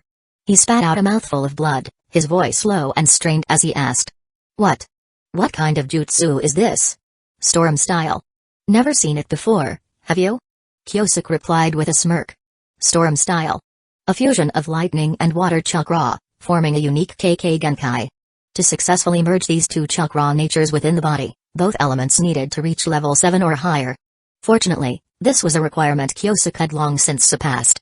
Though he carried himself with ease, the truth was that every moment of every day, Thousands of his shadow clones were tirelessly training within his clan's compound. Some might call it a shortcut. But in terms of sheer dedication and effort, no one in the entire shinobi world could match him. Under the relentless training of countless clones, he had successfully developed Storm Style. It combined the raw, destructive power of lasers with the fluid maneuverability of water. The result was an ability of unparalleled potency. A true fusion of lightning and water, bringing out the strengths of both. And this was merely Kyosuke's second bloodline limit. In the future, there would be a third, a fourth. Until the day he could create 9 powerful truth-seeking orbs of his own. When that time came, no one would be able to match him in the field of ninjutsu. No one. What was the value of the 8 gates power boost? Without a proper understanding of his techniques, Sanfeng had nearly been killed in a single strike. Though his opponent had barely escaped death, his left arm was now utterly crippled. No matter how one looked at it, his combat strength had been severely diminished. This was the supremacy of those who wielded KK Genkai. As long as he was given enough time, what couldn't he accomplish? Boil style, lava style, ice style, explosion style, scorch style, crystal style. Even Hashirama's wood style. If he so desired, he could perfectly replicate it. Unfortunately, he did not possess Azura's chakra. While he could wield wood style, he likely wouldn't be able to summon the colossal Buddha on the same level as Hashirama. It was a pity, to say the least. Clap. Kyosuke pressed his hands together. An immense surge of natural energy rushed toward him, and in the span of a single second, he entered Sage mode. His physical capabilities surged, reaching the absolute peak of the mid-tier Super Kage level. Now, the difference between him and his opponent was overwhelming. Before the man could react, Kyosuke vanished from sight, appearing directly before him.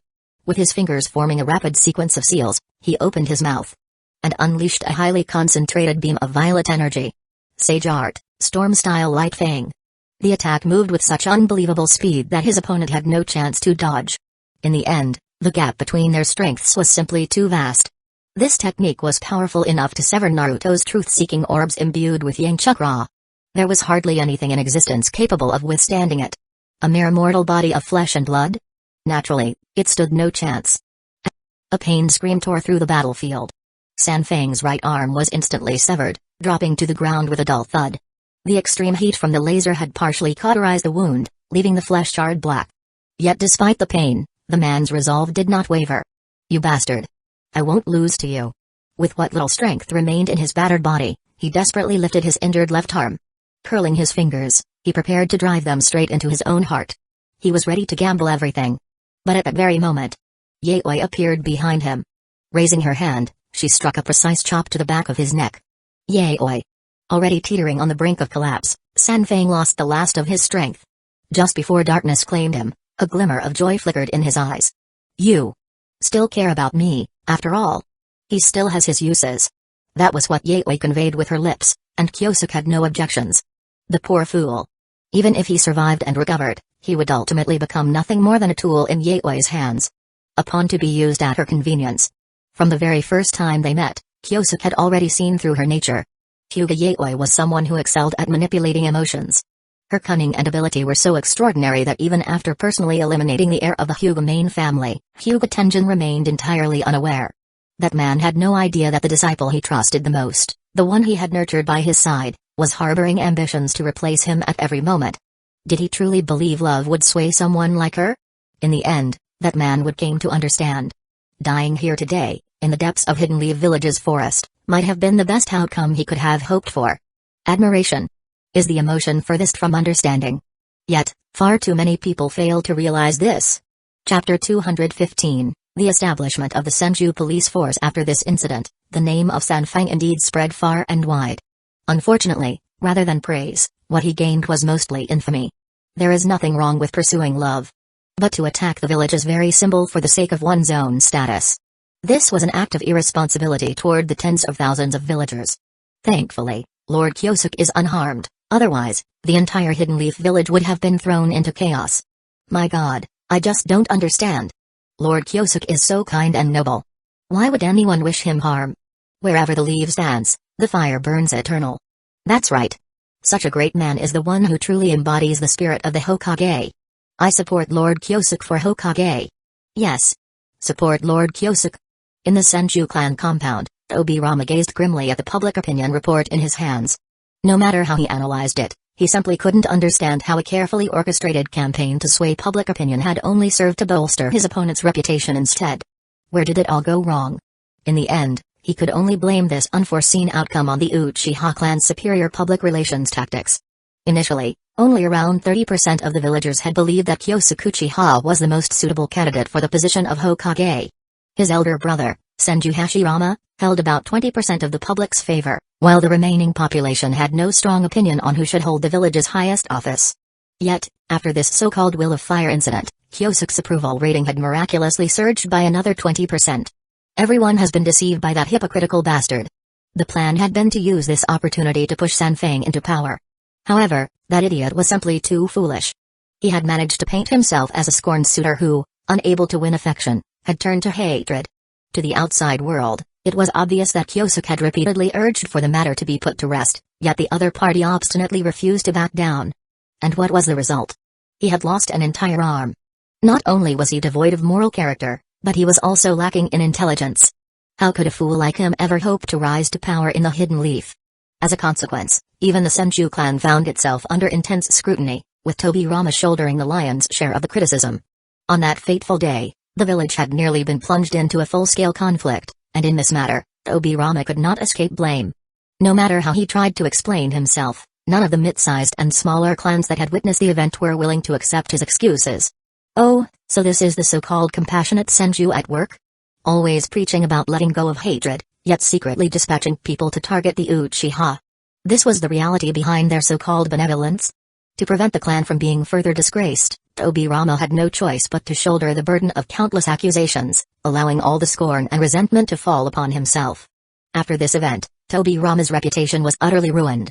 From this point forward, he would never again have the qualification to compete for the position of the second Hokage. A simple manipulation of public opinion had entirely severed the Senju's future prospects. But even this was not enough for Kyosuke to be satisfied. Only when the Senju were completely powerless to retaliate would he finally let them go. After all, he understood better than anyone else that spring winds always bring new growth. As long as even a single seed remained, the Senju would continue to rise again and again. At a high-level meeting, Hashirama issued a formal apology on his younger brother's behalf, solemnly vowing that such an incident would never happen again. With Madara absent, Kyosuke, as the representative of the Uchiha, graciously accepted the apology, stating that the friendship between the two clans would not be shaken by the schemes of petty individuals. To prove the sincerity of his words, Kyosuke then made a shocking proposal in front of the gathered clan leaders. He suggested that an important duty be entrusted entirely to the Senju clan. That duty was the establishment of the Hidden Leaf police force. From this day forth, the Senju would take full charge of the village's security and law enforcement. So long as sufficient evidence was presented, no clan would have the right to interfere with the police force's duties. To prove his unwavering commitment, Kyosuke went so far as to produce a signed letter of guarantee.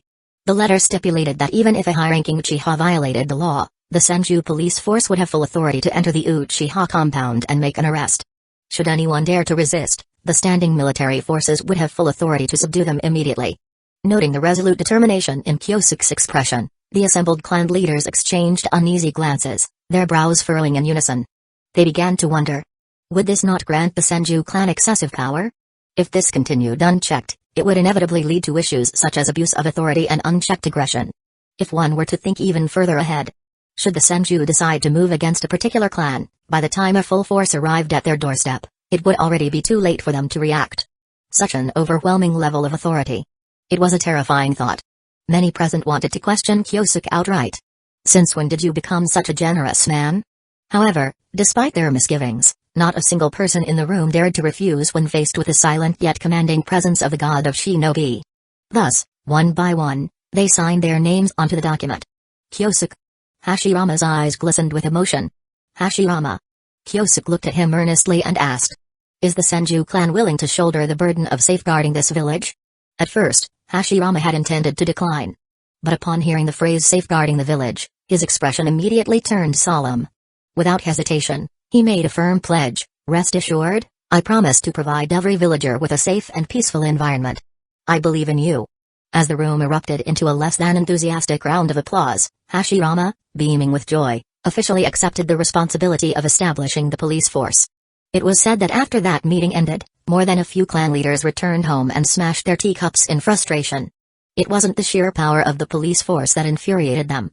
After all, everyone understood that such an important role could only be entrusted to the Senju or the Uchiha. What truly enraged them was the agreement they had just signed. With that document in place, the Senju clan now had the authority to enter any clan's territory and seize individuals at will. And should anyone resist, the consequences were unthinkable. Damn that Kyosuke. Damn those Senju bastards. Many cursed bitterly in private. Not long after, the Hidden Leaf police force was formally established. The guarantee signed by every clan leader was prominently displayed at its entrance, ensuring that all who stepped into the building would immediately recognize its significance. As time passed, this would instill a never-deepening fear of the Senju in people's hearts. And as the police force continued to act with impunity, its members would gradually develop a mindset of absolute supremacy. Standing on the inauguration stage alongside Hashirama, Kyosuke listened to the deafening cheers of the Senju shinobi below. Don't blame me. I merely learned this tactic from you. Kyosuke wore a polite, gentle smile, yet his heart brimmed with cold amusement. Using the police force to isolate the Senju, slowly forcing them into conflict with the entire village. This was the very strategy Obirama had once used against the Uchiha. Using public opinion to completely destroy one's reputation. This was the precise tactic the Hokage faction had once wielded against White Fang and others. Kyosuke had done nothing extraordinary. He had merely turned his enemy's own weapons against them. To put it in classical terms, using foreign techniques to subdue foreign powers. Or, in modern terms, fight fire with fire. His plans were far from over. Next, he intended to conduct an in-depth study of the Senju clan, compiling a detailed proof of the Senju's inherent evil. A collection of evidence documenting their misdeeds throughout history. One day in the future, if a Hokage ever sought to destroy the Senju, this document would serve as irrefutable justification. And if, in that distant future, someone like Tsunoda or Nawaki were to question him, Kyosuke could simply cross his arms and respond with an indifferent expression. The Senju have always been an inherently evil clan. Just look at their history. The countless atrocities they committed during the Warring States period. Even after Hidden Leaf Village's founding, they continued their pursuit of power, openly opposing other clans. Me? I did absolutely nothing. All I ever did was safeguard the village's peace and prosperity. As winter's chill faded and the warmth of spring returned, Hidden Leaf Village stepped into the second year of its founding. One day, the Fuma clan leader approached him with news of an unexpected visitor. Who? Kyosuke asked. The clan leader's face darkened with solemnity. Man who calls himself Black Zetsu. Chapter 216, Please, save my mother. Was it you who led Black Zetsu here? Actually. After a brief explanation, Kyosuke understood the situation. As it turned out, that wily old bastard just wouldn't stay away and had come looking for him again. Left with no choice, Fuma Yukishi had been forced to act as the messenger. The purpose was simple. An invitation. The old bastard wanted to meet Kyosuke, whether at the Fuma estate or even within the Uchiha clan's territory. He wasn't picky about the location. Just what was this bastard scheming again? But Kyosuke, fearless as ever, didn't dwell on it for too long and agreed to the meeting without hesitation. As for any potential ambush? Please. Even an assassination attempt on the moon hadn't been able to take him down. What did he have to fear now, standing in the heart of Hidden Leaf Village? If anything, the one who should truly be worried was Black Zetsu. Against the Kyosuke of today, it didn't even have the luxury of resistance. Whether it could even escape was the real question. Before long, the two arrived at the Fuma clan's territory, where they were greeted by the summoning, Impure World reincarnation body under Black Zetsu's control. As expected, that old coin isn't careless. Kyosuke wasn't particularly disappointed. If it had been that easy to succeed, he wouldn't have been the one dealing with it in the first place. Black Zetsu, out of habit, attempted to let out a sinister chuckle the moment they met. But before it could even make a sound, it remembered Kyosuke's previous threats and forcibly swallowed the laughter back down. It had come today seeking cooperation. Offending him right from the start would not be wise. Though, of course, it knew all too well that Kyosuke already despised it to the core. I'll take my leave now. Fuma Yukishi was smart enough to understand that this was beyond his reach. With insufficient strength, knowing too much was often a death sentence. Once he had withdrawn, Black Zetsu immediately spoke. I won't waste time on pleasantries. You must have met my mother on the moon, correct? No. Kyosuke denied it without hesitation. Don't lie to me. Black Zetsu's voice turned dark. I examined the space-time barrier you set up. It bears traces of my mother's abilities. Kaguya may not have mastered ninjutsu, but her proficiency in space-time techniques is unparalleled. Without her guidance, you couldn't have made such a drastic breakthrough. Kyosuke scoffed. If you already knew, why bother asking? Are you dumb?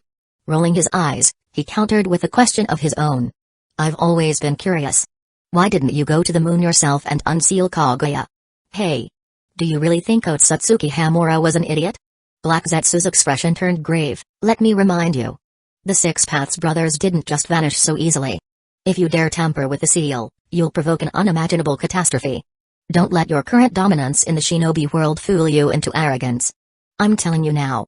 Your strength is still worlds apart from those two. I believe that. Yet Kyosuke remained utterly composed, as if the warning had no effect on him whatsoever. Seeing this, Black Zetsu gritted its teeth and revealed a highly confidential piece of information. I'll tell you this. Ninshu still exists. It was never truly dissolved, and its practitioners number far more than you think. Many of them possess extraordinary strength. Ninshu? For Kyosuke, this was an unfamiliar term. All he knew was that the Sage of Six Paths had established Ninshu, later passing it to his younger son, Azura, to manage. Hadn't it already been disbanded? To think remnants of it still remained. After a moment of thought, he asked. And what are they preserving it for? To resurrect the Sage of Six Paths? Black Zetsu was momentarily taken aback. Why did it feel like Kyosuke was a little too calm? Those in power never welcomed forces beyond their control. No matter what Ninshu intended to do, it would inevitably affect Hidden Leaf Village. Yet Kyosuke wasn't concerned in the slightest. Could it be that his mind was so deep and unreadable that even it, Black Zetsu, couldn't see through him? All I know is that the Sage of Six Paths will return one day. He has always been aware of his power's limits in comparison to others. For the past 1,000 years, he has been searching for a way to surpass the shackles of life itself. I suspect that Otsutsuki Hagoromo has already found a solution. And that so-called solution was to attain a level of strength comparable to the divine flame. Without consuming a chakra fruit. Only then would the Sage of Six Paths have the means to slay an Otsutsuki. Kyosuke understood this much. A time would come when he would face opponents at the level of divine flame. How could Hagoromo not foresee the same? As for the exact method he had found, it seemed Black Zetsu was unaware. Kyosuke had no interest in pressing further. You didn't come here just to ask me to fight the Sage of Six Paths, did you? He smirked. Forget it. Your mother may still be charming, but I'm not ready to be your stepfather. His words dripped with unfiltered mockery. To be honest, if it weren't for the summoning, Impure World reincarnation body, he would have already attacked this old bastard instead of indulging in conversation. There was no need for unnecessary talk. Whatever needed to be said could wait until he had subdued the other party. As for talk of stepfathers and the like, such words were far from enough to provoke Black Zetsu. If it couldn't even endure such minor jabs, it would hardly be worthy of its reputation as the mastermind who had manipulated the shinobi world for 1,000 years. After a long silence, Black Zetsu suddenly let out a sigh. Then, at last, it revealed the true reason for its visit. Since you've met my mother, you must also know about Otsutsuki Ishiki. That bastard has found a suitable vessel. Soon, he will fully resurrect. And when that happens, my mother will face utter destruction. Black Zetsu's voice grew solemn. Kyosuke, I know this request is foolish, but I must ask you nonetheless. Please, save my mother. The devoted son lowered his head, his demeanor filled with sincerity. I admit, I have plotted against you countless times. But I swear. From this moment forward, I will never harm you or your family. Even if my mother is resurrected in the future, I will protect your descendants. Oh? Now that was clever. Using his family to sway him? Wasn't this just emotional manipulation? Kyosuke didn't respond immediately. In truth, he was indeed wary of Black Zetsu making a move against his children. That was precisely why he had repeatedly refused the two little ones' requests to travel outside and play. Even with a space-time sensory device that allowed him to reach them in an instant, the risk was still too great. If Black Zetsu truly kept its promise, this deal might actually be worthwhile. Besides, Ishiki was bound to cause trouble for Hidden Leaf Village sooner or later. Since he would have to deal with him anyway, Kyosuke might as well join forces with Black Zetsu. For now. There was no need for excessive bargaining, nor was it necessary to make things difficult. Both sides understood the gravity of the situation. Anything else would be foolish. You know where he is? Kyosuke asked. Not only do I know. Black Zetsu sighed deeply. But I've been moving against him for nearly a year now. When it discovered that Ishiki had set his sights on Hyuga Gateway, it immediately suspected that he had found the perfect reincarnation vessel. For the sake of its mother's survival, it had abandoned its pursuit of the Uchiha and instead launched relentless attacks. It didn't need to kill the monk, Jigen. Eliminating the still-growing vessel would be enough to disrupt the reincarnation ritual. But, to its dismay, the summoning, Impure World Reincarnation army it had painstakingly gathered was utterly crushed. Not a single opponent lasted more than 2 moves against the white-robed monk. Even though Jigen could only wield 1/3 of his full power, he still possessed the combat prowess of a peak Super Kage-level fighter. Without sage-enhanced cells, the summoning, Impure World Reincarnation core simply weren't a match. With no other choice, Black Zetsu had come seeking outside aid. And that was what had led to this conversation today. Chapter 217, A Life and Death Battle Against Jigen? Inside the room, Kyosuke remained silent, while Black Zetsu let out a sorrowful sigh, creating an eerie and unsettling scene. After a long while, Kyosuke finally spoke, his voice calm but probing. "How many times have you attacked?" "A total of 17 times." Black Zetsu's voice was filled with frustration. "The closest I ever got, I only managed to catch a glimpse of the boy's silhouette." Who was the real schemer in all of this? The shadow behind history's greatest tragedies. The puppet master who toyed with both the Uchiha and the Senshu, the one who guided Madara Uchiha down the path of the infinite Tsukami. Black Zetsu. And yet, despite all its cunning and countless schemes, it still couldn't touch the target. That alone spoke volumes about how fiercely Jigen guarded his vessel. Sensing Kyosuke's hesitation, Black Zetsu seized the opportunity to tempt him. "You hold him off, and I will capture him. I swear, that bastard's resurrection plan will crumble before his eyes. Without a vessel, you could curse his mother right to his face, and Ishiki wouldn't even dare lift a finger against you." Kyosuke remained silent, his thoughts churning. His fingers tapped lightly against the armrest, but he gave no immediate answer. Growing impatient, Black Zetsu pressed on. "The Otsutsuki intend to plant the divine tree and drain this entire planet of life. If you don't act now, by the time Ishiki is resurrected, you won't even have a place left to cry." "Oh." Kyosuke nodded slightly, showing no particular urgency. Seeing no other choice, Black Zetsu could only suppress its irritation and ask in a resigned tone. "Fine, tell me. What do you want in exchange for your help?" Of course, he wanted benefits. Kyosuke smiled and wasted no time in making his demands. "First, I need a few white Zetsu clones for my research." Black Zetsu hesitated. "I don't have many left. Just answer. Yes or no?" A tense pause. "Fine." Black Zetsu relented. "Anything else?" "Second, I want 10 years' worth of profits from your underground gold exchange." "You greedy little brat. Why don't you just rob me outright?" "Third, I know you have plenty of powerful summoning, Impure World Reincarnation bodies. Just casually transcribe a few dozen bloodline limit techniques for me." Compared to the first 2 demands, the third was hardly a challenge for Black Zetsu. What it couldn't understand, however, was why Kyosuke even wanted them. Bloodline limits had strict conditions for use. Having them didn't necessarily mean he could wield them. After feigning hesitation for a moment, Black Zetsu finally nodded with difficulty. "Fine, I agree to all of it. When do we set out?" "A few days at most. I'll soon be able to pinpoint his location again." For Jigen's vessel to develop properly, he had to remain in the shinobi world for extended periods. He still needed food and resources, after all. Because of this, Black Zetsu had no choice but to conduct an exhaustive search, scouring the land over and over for any trace of the white-robed monk. If luck was on its side, it could find him within 10 days to half a month. If not, it might end up chasing after him endlessly without ever catching up. "Prepare yourself, Kyosuke Uchiha." As the summoning, Impure World Reincarnation body gradually crumbles into dust, Black Zetsu, now having sealed their deal, vanished to continue its hunt for its enemy. "The battle will be far more difficult than you imagine." "I don't need you to tell me that." Kyosuke watched the last specks of ash drift away before taking a final sip of his tea. Then, without hesitation, he pushed open the door and stepped into the courtyard. Pressing a hand against his slightly restless heart, he raised his gaze to the moonlit sky, as if staring into the abyss where she was sealed. Was this retribution for deceiving her? He had only intended to extract some benefits, but now he had truly become Black Zetsu's accomplice. So, the time has finally come for a decisive battle with Jigen? Kyosuke let out a long breath, feeling a tension not unlike when he first crossed into this world and had to carry out his first mission deep behind enemy lines. He was not afraid of death. In the world of Naruto, death was not necessarily the end.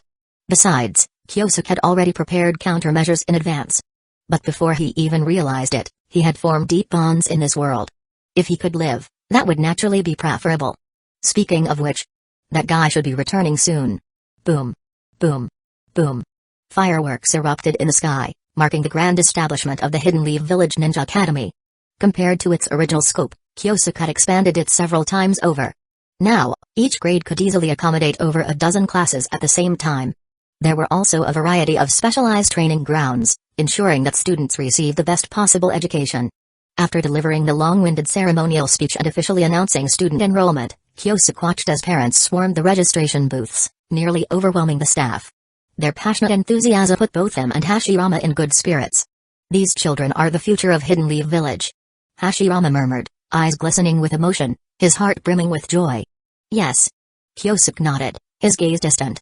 And if we ever want to unify the ninja world, we will need their strength. Kyosuke. Hashirama's expression darkened as he protested. He firmly rejected the idea of leading Hidden Leaf Village into another war. This was precisely why he had agreed to let his brother compete for the Hokage position. Kyosuke exhaled quietly, then shook his head. Forget it. You wouldn't understand right now. Until the stone fell on his own foot, he would never know the pain. One day, when he saw firsthand the miserable fate awaiting Hidden Leaf Village. When the so-called peace crumbled before his eyes. Perhaps then, and only then, would he finally understand. For now, no amount of reasoning would make Hashirama accept it. Hashirama frowned deeply, clearly unwilling to give up on convincing him. And that was the true danger of ideological differences. When beliefs clashed, they created an impassable rift. Kyosuke, I believe. Before Hashirama could finish his sentence, a familiar chakra fluctuation suddenly rippled in the distance. Both of them turned their heads at the same time. Madara Uchiha had appeared beside them, his face as indifferent as ever. You're back. Humphrey. Madara nodded but didn't bother hiding his irritation. You two bastards. I've been working my ass off out there, and when I finally return, you don't even came to greet me. We were busy. Kyosuke brushed him off before asking curiously. So? Did you succeed? Madara scoffed, crossing his arms. Ha. Do you even need to ask? I am Madara Uchiha. Failure is not in my vocabulary. Then, with a smug tilt of his head, he added. The three tails was nothing. That's right. Madara's mission had been to capture the tailed beasts. At this stage, they were still roaming the land freely, unsealed and unbound to any Jinchuriki. Now was the best time to collect them. Whether they could be sold for profit or not, it was better to secure them first. Seeing the curiosity flickering in Hashirama's eyes, Kyosuke smirked. Jealous? You could always try becoming a Jinchuriki yourself. A Jinchuriki, huh? Hashirama stroked his chin, thought for a moment, then shook his head. Nah, it doesn't seem all that useful. After a brief chat, Hashirama excused himself. He still had a mountain of infrastructure work to oversee. Out of the three of them, he had it the worst by far. As Hashirama disappeared into the distance, Kyosuke turned to Madara with a knowing smile. Come on. Let's take a trip to the moon and see Izuna. Madara halted mid-step, eyes narrowing slightly. There was something off about Kyosuke today. It's been long enough. Kyosuke continued. It's time for him to return to the clan. He can't just keep freeloading at my base forever. Madara frowned. But you said. Relax. The threat is nearly gone. I'll explain on the way. Alright. Chapter 218, Kyosuke and Madara vs. Jigen. Recently, major events had been unfolding one after another in Hidden Leaf Village.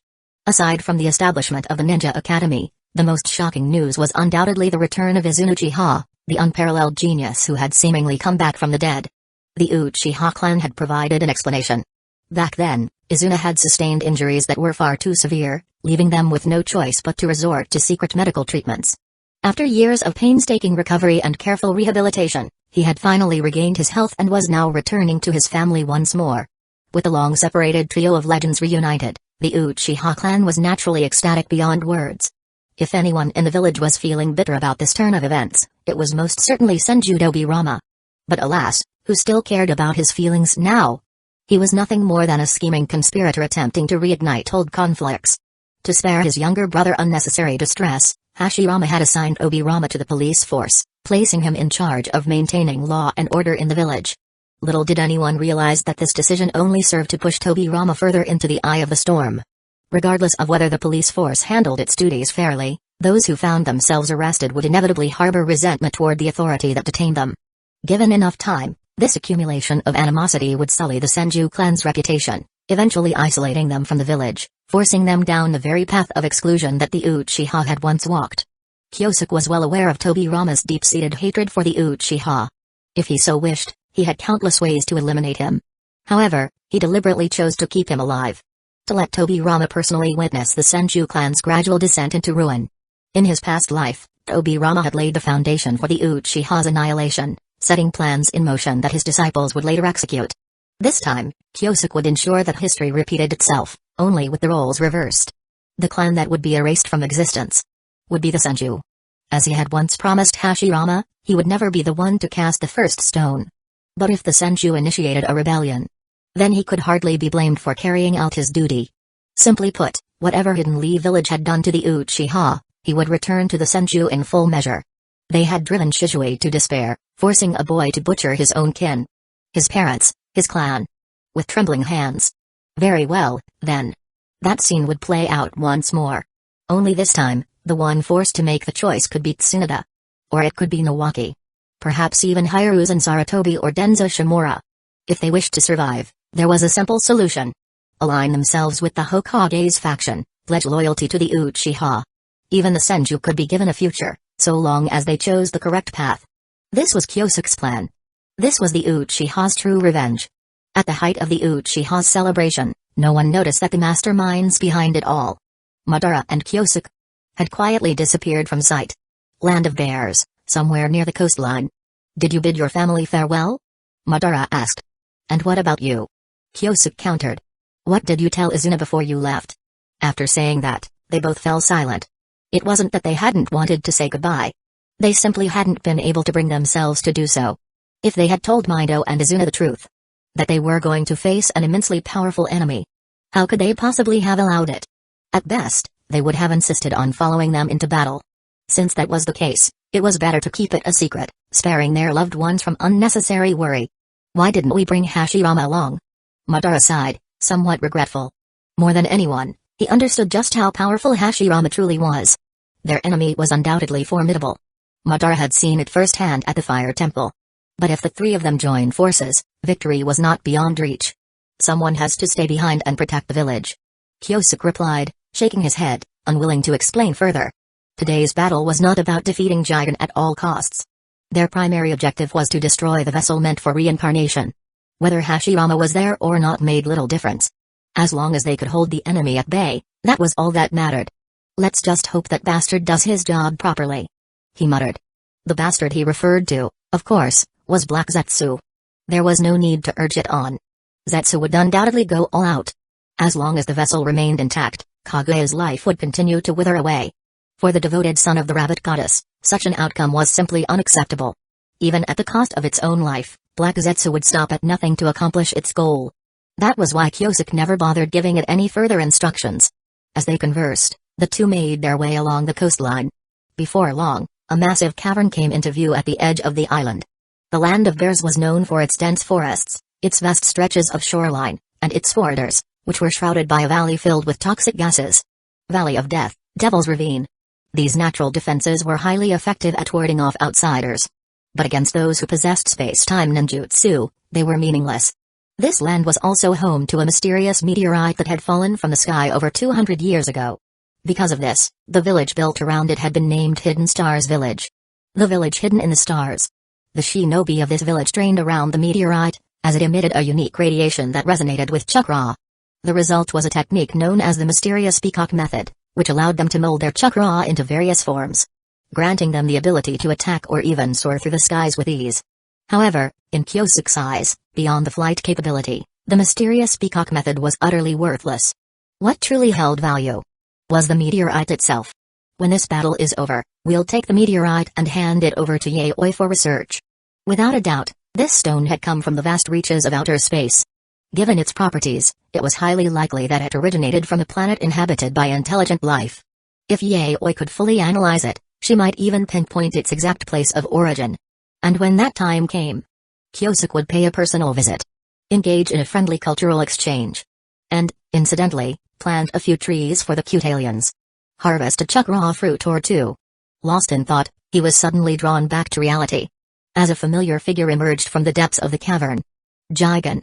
His gaze swept over both men, completely ignoring the murderous aura emanating from Madara Uchiha.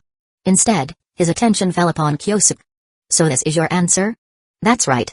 Kyosuke responded with a faint smile, though there was an unmistakable hint of mockery in his expression. I've met Kaguya. And I've decided that your Otsutsuki way of life is simply too inhumane. So, I've chosen to side with her. A foolish decision. Perhaps.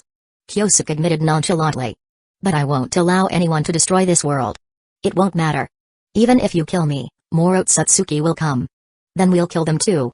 At this point, there was nothing left to say. The monk shifted his gaze toward the silent Madara Uchiha and spoke again. And what about you? The fate of the Uchiha. All the sorrow and suffering your clan has endured can be traced back to Kaguya. I once believed you were someone with the courage to defy fate, yet here you stand. Bound by the very chains of your own bloodline. Bloodline. Madara frowned, not understanding what the monk was trying to imply. However, he quickly dismissed the thought. Destiny. Bloodline. What did any of that have to do with him, Madara Uchiha? Did the monk truly believe that by spouting such nonsense, he could stop him from making a move? What a joke. Boom. A puff of white smoke burst forth as Madara summoned his gunbai and scythe.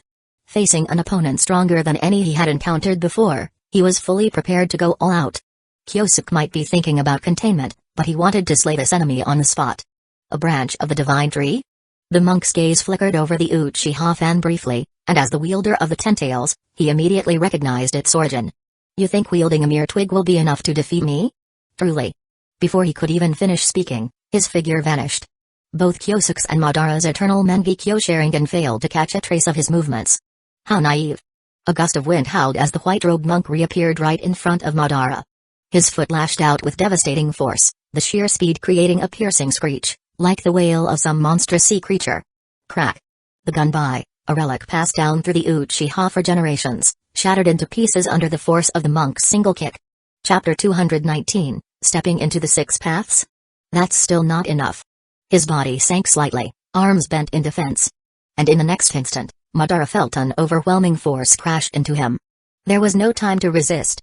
His body was sent hurtling through the air like a cannonball, piercing through the churning waves before vanishing into the distance. Water style, 100 water dragon fangs. Taking full advantage of the battlefield, an S-rank water style technique erupted forth like a tidal wave. Countless fanged dragons surged forward, their jaws snapping hungrily as they sought to tear the enemy apart. How dull. Jigen raised a hand, and a diamond-shaped mark flickered with an eerie, ghostly glow. The 100 water dragon fangs. An attack capable of drowning entire battlefields. Disintegrated the moment they touched the mark, vanishing into pure chakra that was effortlessly absorbed. Kama's fundamental ability. Ninjutsu absorption. Knowing my abilities and still using ninjutsu against me. That can only mean. Before the last vestiges of water had even faded, Kyosuke was already upon him. A pitch-black sage staff in hand, he swung it in a powerful arc, aiming to bring it crashing down onto Jigen's head. There must be a trick behind this. Jigen's golden pupils flashed as Sukuna Hikona activated. In an instant, his body shrank to a size so minuscule that even the eternal Mangekyo Sharingan could not perceive him. Naturally, Kyosuke's staff slashed through empty air. Yet, just as he prepared his next move, the truth-seeking orb in Kyosuke's grasp suddenly morphed, shifting into the shape of a flat-bottomed frying pan. Bam! A thunderous impact rang out. A full-powered home run swing. Bastard! Blood sprayed from Jigen's lips, his expression twisting in fury. The indifferent demeanor he had maintained until now finally shattered. In truth, the truth-seeking orbs could not inflict significant damage on his body. Had he been at full strength, such an attack would have been nothing more than a drizzle in a storm. However, he was currently constrained by Jigen's vessel. If he continued to take hits like this, the situation would turn dire. Controlling his body as he hurtled backward, his golden eyes gleamed with a cold, calculating light. Suddenly, an enormous, dark red cube materialized out of thin air above Kyosuke's head. Dujutsu. Daikakuten. A power originating from Otsutsuki Ishiki, Daikakuten allowed him to store shrunken objects in a separate dimension where time stood still. Then summon them at will. At first glance, it seemed like a simple ability. But when combined with his other technique, the power to shrink objects at will, it became devastating. A massive cube, over 10 meters in diameter and carrying the weight of a mountain, descended like an executioner's blade. No one in the world could survive its crushing force from beneath. Boom. The cube slammed down, shaking the very air. A smirk tugged at the corners of Jigen's lips. Just then. Fire style, majestic destroyer flame. A raging inferno erupted across the sky, engulfing everything in its path. The sheer scale of the flames left no room for escape. Of course, Jigen had no need to evade. Yet the moment he attempted to absorb the flames, a sharp pang throbbed at his temple. An ominous premonition surged through his heart. Found you. Sensing a sudden void within the flames, Madara let out a wild, unrestrained laugh. A colossal blue Susanoo stood tall upon the sea, parting the waters with a single, devastating slash aimed directly at Jigen's location. Realizing the danger, Jigen had no choice but to return to his normal size. Gripping two black rods, he met Madara's ferocious strike head-on. At the same time, a kunai landed silently behind him. In the next instant, a figure cloaked in blue steam, burning with an aura of raw power, appeared. 8 gates released formation. The first inner gate, the gate of opening, open. 8 gates released formation. The second inner gate, the gate of healing, open. 8 gates released formation. The third inner gate, the gate of life, open. 8 gates released formation. The fourth inner gate, the gate of pain, open. 8 gates released formation. The fifth inner gate, the gate of limit, open. 8 gates released formation. The sixth inner gate, the gate of view, open. 8 gates released formation. The seventh inner gate, the gate of wonder, open. In practical combat, the 8 gates were not necessarily superior to Sage Mode in terms of overall power. However, against an opponent capable of absorbing chakra, the 8 gates, which focused purely on augmenting physical prowess, became the superior choice. At this moment, Kyosuke's physical abilities had been pushed to the peak of the Super Kage level. Even if Jigen didn't suffer grave injuries from the direct hit, the strain on his borrowed body would only accelerate its deterioration. Not bad. You live up to your flashy reputation. Faced with imminent crisis, Jigen did not panic. Instead, he regained his initial calm. As if everything remained firmly within his control. Just before Kyosuke's fist could connect, the diamond-shaped Kama markings spread wildly across his body. Kama. Stage 1. A surge of raw power coursed through him, elevating his strength to the level of one who had just stepped into the Six Paths realm. With his left hand, he halted Susanoo's devastating blade. With his right hand, he stopped Kyosuke's full-force punch. Jigen's body did not so much as tremble. Only a glint of cold indifference flickered in his golden eyes. I believe I told you before. Your time is running out. Before Kyosuke could react, several black rods shot forward, piercing through his body. The most fatal one embedded itself mere inches from his heart. Gah! A mouthful of blood gushed forth, painting the air with crimson droplets. Even with his advanced sage body, Kyosuke found himself momentarily unable to break free from the chakra-sealing properties of the yin-yang style black rods. How unfortunate. You once had the chance to grasp eternity. Jigen's voice was calm, almost indifferent. With a mere flick of his hand, another swift and imperceptible attack was launched. So fast. So unfathomable. That even the Sharingan could not discern its trajectory. Deprived of his ability to mold chakra, Kyosuke could no longer maintain his Mengekyo Sharingan, let alone activate the Flying Thunder God technique. A few seconds. That was all Jigen needed. A mere handful of seconds. Yet it was more than enough to kill him. Over and over again. Eternity? Despite the pain, Kyosuke's lips curled into a mocking smirk. A glint of defiance flickered in his bloodshot eyes, even as more crimson liquid dripped from his mouth. You call parasitizing for 1,000 years eternal life? Like some insignificant speck of earwax clinging to existence? His voice, though hoarse from the taste of blood, carried a sneer so sharp it could cut through steel. How disappointing. I'm afraid I have no interest in such a thing. At that moment, a surge of power erupted. From his shoulder, the seal was undone. Pure, refined sage chakra flooded his body, wrapping around him like an unbreakable armor. No longer able to mold chakra. It did not matter. The sage chakra he had long stored within his curse mark surged forth, breaking past the enemy's suppression. All it took was a single thought. An instant of will.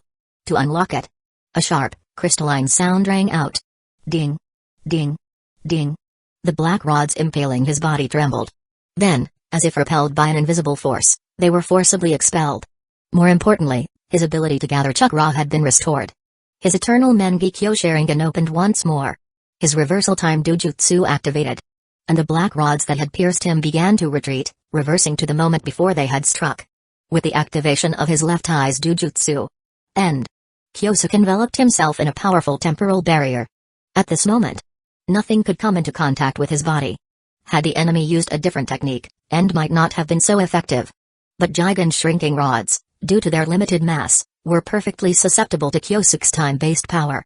At the very least, for a short period of time, he no longer had to worry about any attacks from Sukuna Hikona. Amidst the battlefield's rumbling tremors, Kyosuke ignored his opponent's assault and recklessly charged forward, throwing caution to the wind. What? Jigen was stunned. Why is my attack ineffective? His voice carried a hint of disbelief. Is this your Dujutsu? For a mere Sharingan to awaken such a law-defying ability. Impossible. Even if only for a fleeting moment, Jigen had keenly perceived the abnormal flow of time. It was an astonishing ability. One that immediately reminded him of a terrifying existence within his own clan. TCH. Making a fuss over nothing. Kyosuke closed the distance in an instant. The countless minuscule black rods appearing along his path barely hindered him, sapping his ocular power at most but failing to inflict any real harm. He paid no heed to his opponent's sudden shrinking. Taking a deep breath, he unleashed a ferocious straight punch. One so overwhelming that the very air compressed under its force, forming a white tiger-shaped shockwave. Daytime tiger. There was no need to aim, no need to track his enemy's movements. The attack's sheer range was immense. So vast that Jigen had no time to escape the ensuing explosion. Almost instinctively, he activated the power of his Kama seal. But in the next moment, his eyes widened in utter shock. He couldn't absorb it. This attack. It's not made of chakra. A violent shockwave erupted, engulfing his entire figure and swallowing him whole within the impact. Chapter 220, even a high-level six-paths must flee. The devastating white projectile struck once again, inflicting severe injuries on Jigen's body for the second time. The monk simply couldn't understand. The power gap between him and his opponent was vast. Like heaven and earth. And yet, from the very start of the battle, he had been the one on the defensive. Is it because I'm too distracted? He knew full well what his enemy's goal was. In truth, the vessel had long been placed under heavy guard by his subordinates. Security-wise, there should have been no major issues. Yet despite this, Jigen couldn't afford to ignore that matter. His very reincarnation depended on it. With his attention divided and the need to avoid excessive injury, it was no surprise that he was struggling to maintain control of the fight. I've been far too careless. Dark, intricate markings spread wildly across his body, and soon, Jigen's appearance began to change. The most striking feature was the horn that emerged from his forehead. Kama seal, Stage 2. Now then. Let me reward your efforts with my full strength. Stage 2.